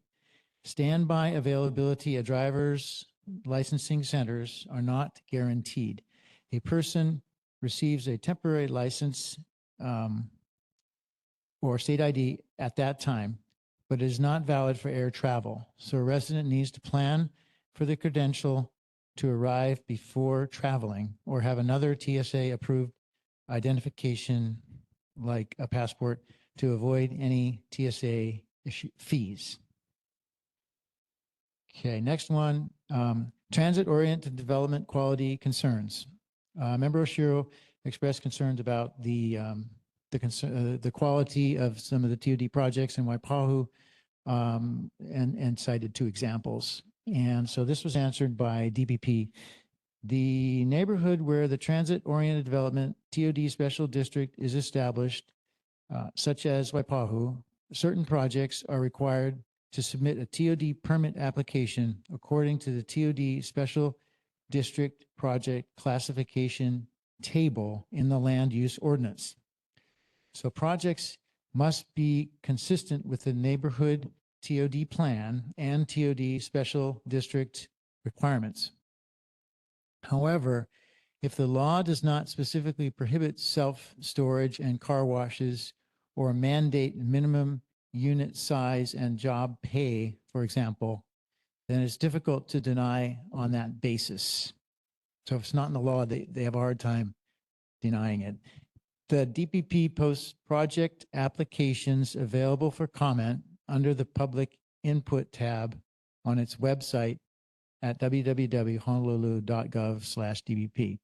After reviewing the applications and considering public input, projects may be approved or denied. In many cases, projects are approved with conditions intended to mitigate project impacts. We recommend reaching out to your council member or the DPP directly with any specific suggestions that you feel would help to further regulate the quality of TOD projects. Okay, last one, 311 system capabilities. So one of the members asked if the 311 system can handle state and DLNR properties, particularly around the Pearl Harbor bike path, noting past confusion about ownership and inaccurate printing. And so DIT responded, HNL 311 system is designed to support service requests for the city and county of Honolulu. Issues that fall under state or DLNR jurisdiction cannot be routed through it. For matters concerning state or DLNR property, constituents may need to contact the appropriate state agency directly. So those are my follow-ups, and I'd be happy to take any other new questions. Thanks. Thank you, Dr. Babcock. I know there was a lot because there was a few concerns and overlap. So we appreciate you reporting back. I'm sure our constituent who did come here to our meeting a few months ago requesting evaluation of the Route 433 and the new residents in that neighborhood are excited to have extended service. So thank you. I know you help with that. I'm going to open up to the board. Board members, any questions for our mayor representative, board member Cheryl? Director Backup, just a follow-up. At our next neighborhood board meeting, can you report to us what the decision was for the Hawaii self-storage facility? I understand that DPP will make a decision next week on March 5th, so a week from now. And from what your comments sounded like to me, it seemed to me that they will approve the project. I won't be surprised because there was the applicant who presented testimony on the project.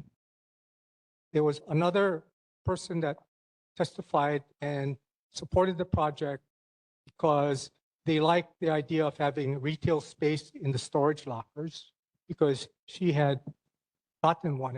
That's how she started her business. And there was another member from the community, myself, that provided comments about the self-storage facility.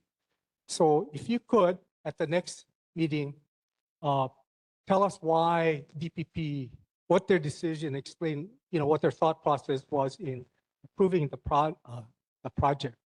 Because to me, that project is one for the community that aims low by providing a self-storage facility and a car wash. So we'll get 15 low-wage jobs, probably minimum wage jobs, to to talk about and say how great it was because it's in a TOD zone and we're bringing jobs to the community. But unfortunately, that's it's kind of embarrassing to me that we're going to have something like that in the community.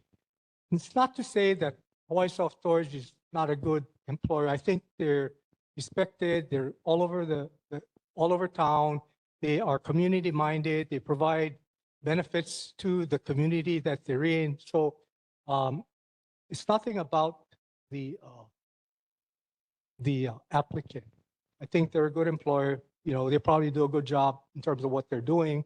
I think the disappointment is really with the city and all those that will, in the city that support that kind of project because there is no review process aside from DPP. And if they,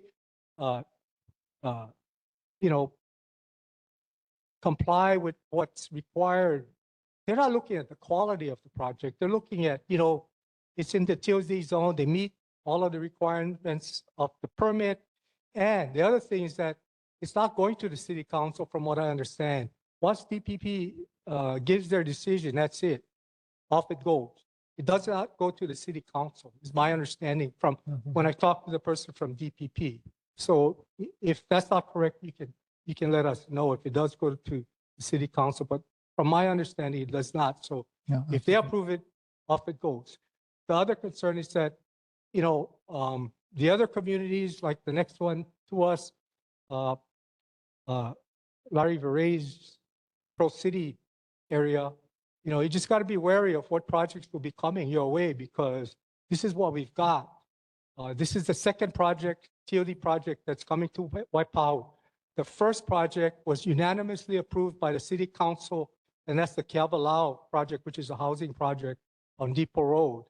And the city, the state, all granted numerous exemptions from the TOD plan that the community worked on. The height requirement they exceeded, and it's going to be almost 200 feet high, 2 towers, and a third tower that's not quite as high.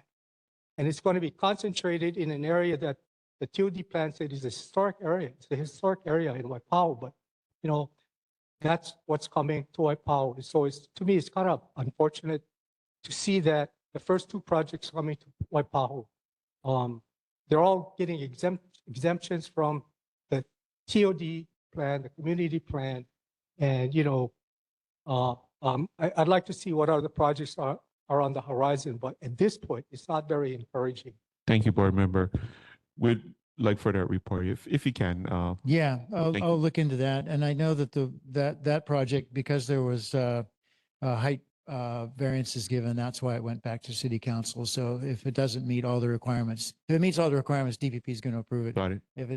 If there's some exemption needed, then it's going to go to city council. Yep. Yeah. Board Member Beers?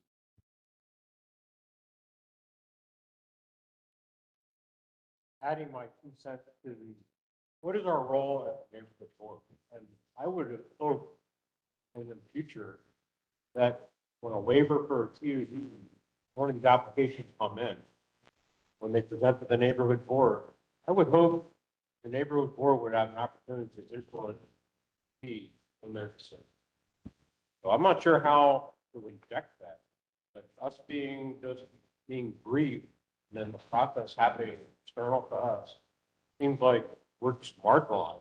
Hearing about it, nothing to do with it, especially when it's waived, POD waived. I think we should have a say, feedback on whether we agree with those waivers actually are they beneficial to our community.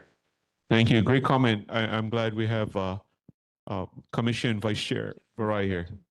Board Member Beers. The neighborhood boards have no power to make decisions like that in terms of waivers. We don't. And a lot of the presenters of these projects, they don't have to ask for approval from any neighborhood board. They can just, as long as they present and tell us what their project is, and that's it. The boards can take positions on it if they choose to, but they don't need to. So, yeah, the requirement is present, let everybody know what they're doing, and that's it. They don't have to get a position up or down or, otherwise at the board level. We don't have any real decision-making authority over these projects. But we can share the information that we receive. So that's a great. Yeah, and I would say you do have power. If you can take a position and submit that in a testimony if it's one of the things that goes to city council who are making decisions. They do take the neighborhood boards very seriously. They come to the meetings and they do involve you and you have a part in what they say. This is what my constituents want when they're making decisions at the city council level. Thank you. In the interest of time, we would like to thank you for your report, Dr. Babcock. Sorry, we got to move on. I'm sorry, Edwin. You can speak to him on the side. Yeah. Okay. Thank you. Thank you. Do I have a representative from Council Member Matt Wire's office? Kelly, I did see her on WebEx. Go ahead, Kelly. Yes.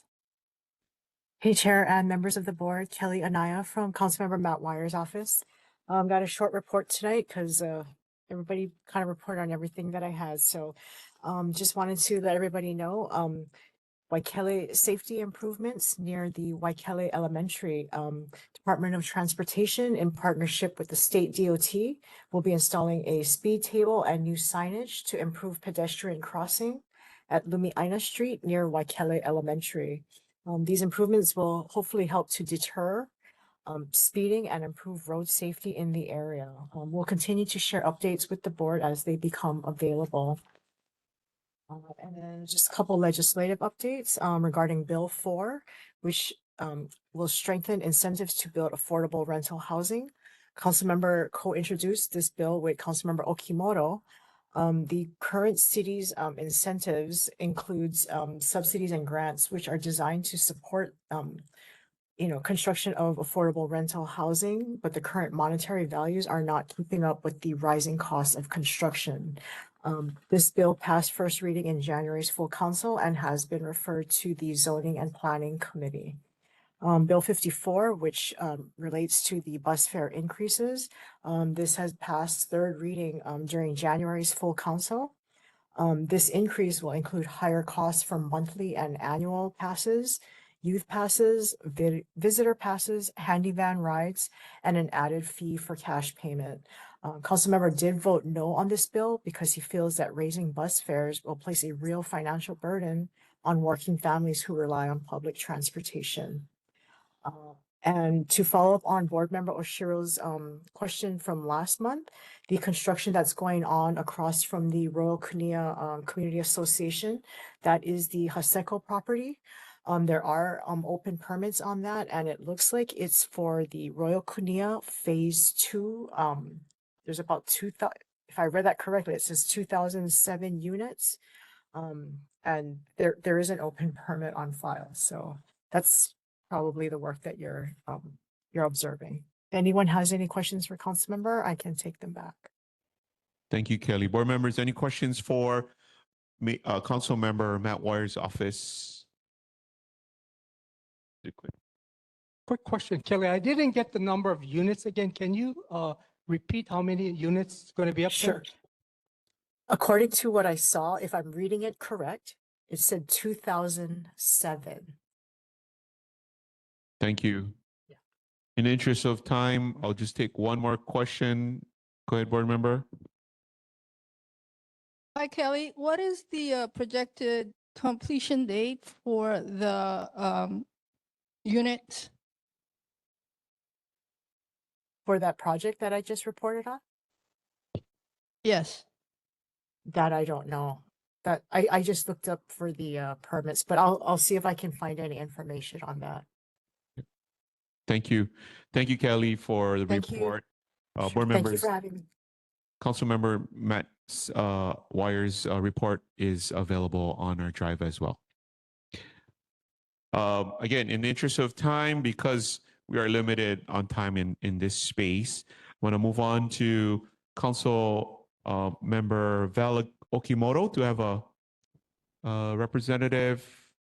Aloha, Chair Macha and members of the board. Aloha, this is Pua from Councilmember Okimoto's office. I will be very brief due to our time constraints. So I'm just gonna go right into it. So since Councilmember Okimoto is chair of budget, I'm gonna be talking about the budget bills. So Bill 1, 2026, relating to the establishment of fees and charges for services from the Department of the Medical Examiner, establishes fees for non-mandated services provided by the City Department of the Medical Examiner. Non-mandated services include services provided by a court order. Bill 76, 2026, relating to the government transparency. Enhancing government transparency requires the Department of Budget and Fiscal Services Director no later than January 1st, 2027 to develop, maintain, and make publicly available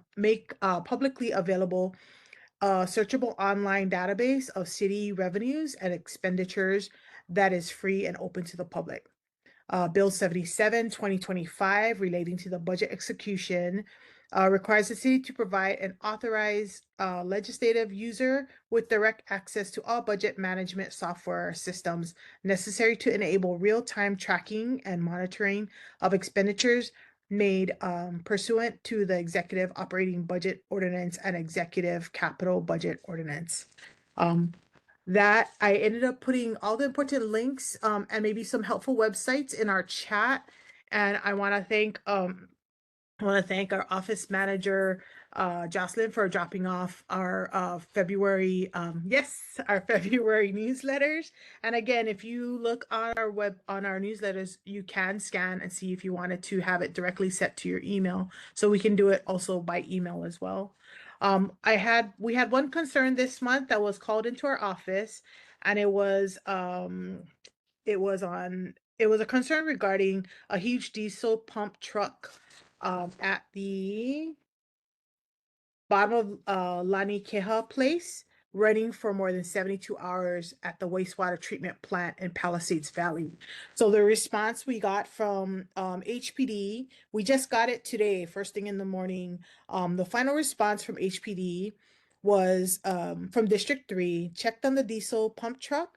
Upon inquiry, officers ascertained that there was a prior force main break at the wastewater treatment plant, and the pump truck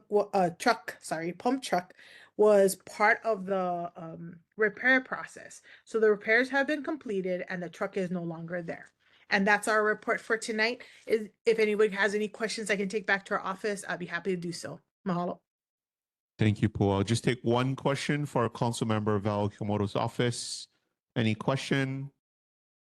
Hearing none. Thank you. And yes, we do have physical report. Appreciate Okay, that. mahalo. Thank you.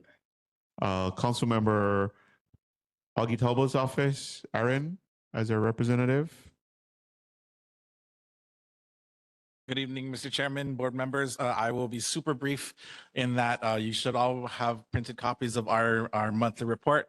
In it, we feature the Kiso story for their 80 years and the Tamanaha family. So we wanted to celebrate them and bring them out into the public for recognition.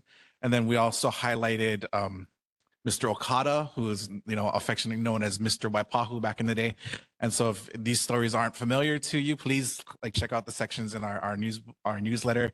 And we wanted to thank the people that were planning on coming out to our last big cleanup at HPV Plantation Village. We did get rained out, so we did postpone and we will let you know when that comes back for when we get a new date for that.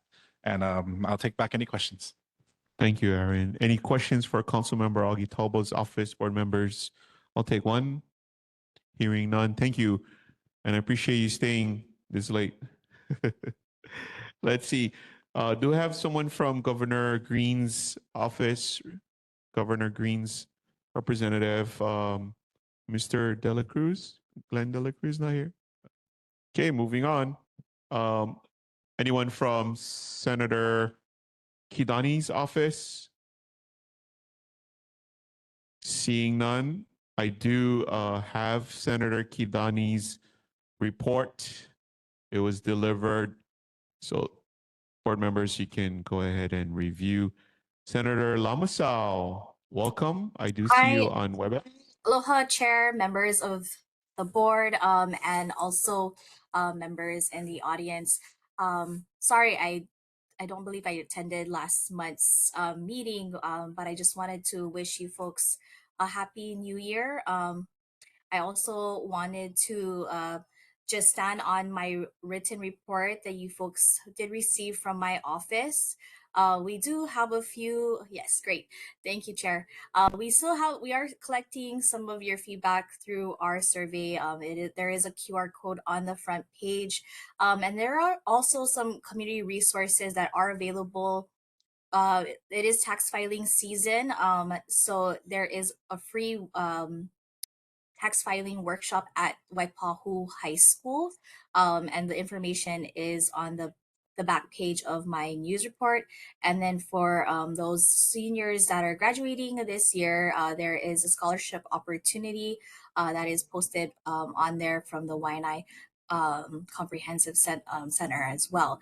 But if you have any other questions in regards to my board report or just any community concerns, I am happy to answer those at this moment. Thank you, Senator Lamasao. I really like your report. It does have the QR codes, board members. So if you can, please scan. Any questions for Senator Lamasao, board members? I'll take one question, comment, hearing none. Thank you, Senator, for hanging in there. Thank And we you. did See your you folks in report. April. Great. Thank you. Let's see. Representative Chun.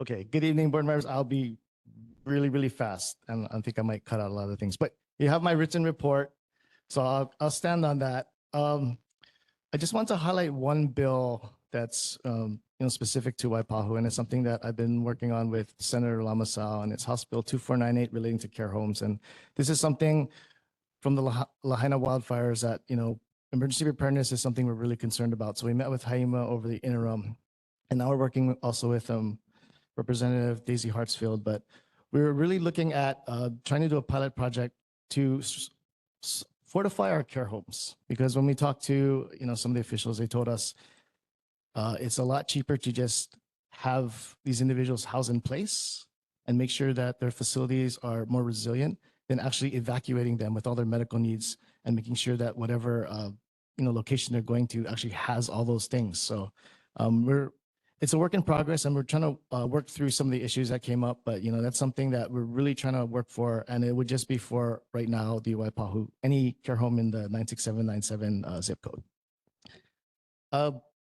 Kamehameha Highway, I just want to give update. So the repaving project has been delayed. So as you know, just like with similar to the H1 project, because of the resurfacing with all the bad weather, it's going to be pushed back. Its construction is still expected this year, but probably not starting till this summer. And once I get more details, I'd share that. And then putting on my other hat as the president of the Friends of Waipahu Public Library. The Waipahu Public Library is celebrating its 30th anniversary on March 21st from 10 a.m. to 1:30 p.m. So please come out. And with that, I'll take any questions and conclude my report. Thanks. Thank you, Representative. We appreciate you staying late as well. Board members, do you have any questions or comments for Representative Chun since he's here? Board members? Hearing none, thank you. And yes, thank you for inviting us to Waipahu Library celebration, anniversary celebration. Thank you. Board members, I'd like to introduce our newly appointed first time to our Waipahu Neighborhood Board, Representative Daisy Hartsfield.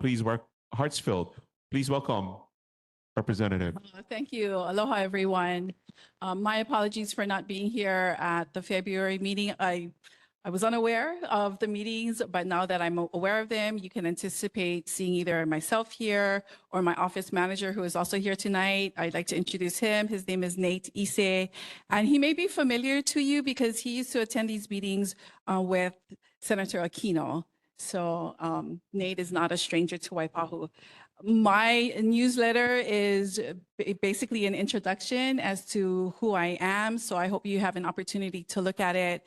Being new to the legislature, I have been welcomed by Rep. Chun and Senator Lamasau, and so I'm continuing their efforts to support the Waipahu community. And I've basically introduced a lot of bills that has to do with caregivers and how we can better support them in the community, and hopefully those bills will move forward. I have 4 schools in my district, and in terms of capital improvement, I'm advocating for Waipahu Intermediate to get that back perimeter fence completed. I'm advocating for Waipahu Elementary School to get their air conditioning repaired. I'm advocating for Honowai to do the resurfacing in their front driveway, and for August Orange, I'm advocating for 3 roof projects to be completed at that school. I'm also supporting my neighboring school districts, and for Waipahu Waipahu High School, I'm also advocating for their air conditioning to be repaired, and for Kaleo Pu'u, a re-roofing for one of their buildings, Kanoe Lani, a resurfacing for their parking, and for Waikele, for one of their roofs to be recoated.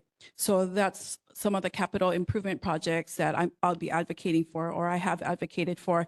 I'm currently reviewing grants and aids, and so I'm trying to determine which applications would be the best for Waipahu, and I'm working with Senator Lamasau. We might do a divide and conquer type of situation so we can get as much services here to our community. I also want to thank Aaron from Council Members Talba's office. I had 2 constituents call in regards to safety issues regarding Waipahu Street near August Orange with cars speeding and concerns for pedestrian safety. And so his office is looking into that. And then also Aaron helped with some concerns about flooding on the street that's between Honolulu Kitchen and Kay's Bento. And so they discovered that one of the drains was actually clogged. So they cleaned that up, and hopefully that problem has been resolved. I also wanted to have a shout out for the UH Thompson School of Social Work and Public Health, because they do have a master's program in health policy and management, and I'm encouraging our students in Waipahu to consider applying for that program because there are scholarships available and they are focusing on rural areas such as Waipahu. And let's see what else I wanted to share. Oh, and also included in the newsletter is information regarding a city and county program, which is CORE. And I am aware that there is a homelessness issue in Waipahu. And so hopefully with the assistance of Councilmember Talba, we can help the whole new project and clear that area as well and meet the needs of that specific population. Other than that, that's about all the updates I have for today, but you're more than welcome to contact me. I'm also interested in hearing what the concerns are in the community, and I'm more than welcome to answer whatever questions tonight or in the future. So thank Awesome. you. Thank you so much. And again, welcome. Board members, do you have any questions or comments to Representative Hartsfield? Board members? Thank you. Thank you. All right. Do I have a representative from Representative LaChica's office? Yes, I'm Tiara. Aloha Go Chair, ahead, Tiara. members of the board and members of the community. I am her legislative aide. So I'm looking forward to assisting you guys in any way possible. I'll be attending the next neighborhood board in April. I dropped a few links in the chat if you guys would like to kindly review at your convenience. The first should take you to our newsletter. The second, district updates. Last one should be her bill status update page on her website. I'd also like to highlight some of her bills and priority measures focused on student safety, academic success, and student well-being. HB 1782 relating to artificial intelligence for the protection of minors. That bill is going to establish safeguard protections, oversight, and penalties for interactions between minors and artificial intelligence companion systems. And then she has her bill relating to crosswalk and pedestrian safety. That's HB 2186. That is to strengthen protections to improve pedestrian and student safety near roadways and school areas. And then lastly, HB 1779, which is relating to free school lunch. That would provide universal free school meals in 5 years. That starts in 2023 to 2030 to ensure all students have access to nutritious food. Sorry, not 2023, 2026 to 2030. And additionally, we do want to thank member Danny D. Gracia for submitting testimony in support of her shared use facilities bill. Unfortunately, the measure was deferred due to concerns regarding liability, but we do appreciate the advocacy and continued effort for that bill. If you guys are interested in submitting testimony, you're more than welcome to. You can go on the Capitol website, create an account. There's the submit testimony button at the top of the page for the measure that you'd like to support. That's pretty much all. Thank you, everybody. And if you have any questions, I'll be here. Thank you, Tiara. Do I have any questions for our Representative LaChica? Board members? Hearing none. Thank you so much. Do I have anyone from Representative Perrick's office in attendance here today? How about on WebEx? Hearing none. Moving on. Anyone here from U.S. House of Representatives Ed Case's office? I don't see Mr. Garcia. How about U.S. House Representative Tokuta's office? All right, moving along. I don't see anyone. Anyone online? No. Okay. I'd like to welcome back Nikki from Board of Water Supply. Nikki? Mahalo, Chair. And welcome to the board, your new member here. I'll be super quick. There were no water main breaks in the Waipahu area last month, so yay for that. We have a couple announcements. Our annual poster and poetry contest deadline is tomorrow. We normally get some students from Waipahu entering, so look for our winners in about May. We'll have the program for them. And our important notification this month is we would like to invite everybody to recognize World Water Day with us on March 22nd. So Oahu has experienced some water crisis. We've all been a part of it, but there is an actual global water crisis that affects everybody and it really affects women and children the most. So there's more than 1 billion women that lack access to safely managed drinking water, and about 2.2 billion people living globally that don't have access. So the UN has an annual observance, and this year's theme is Where Water Flows, Equality Grows.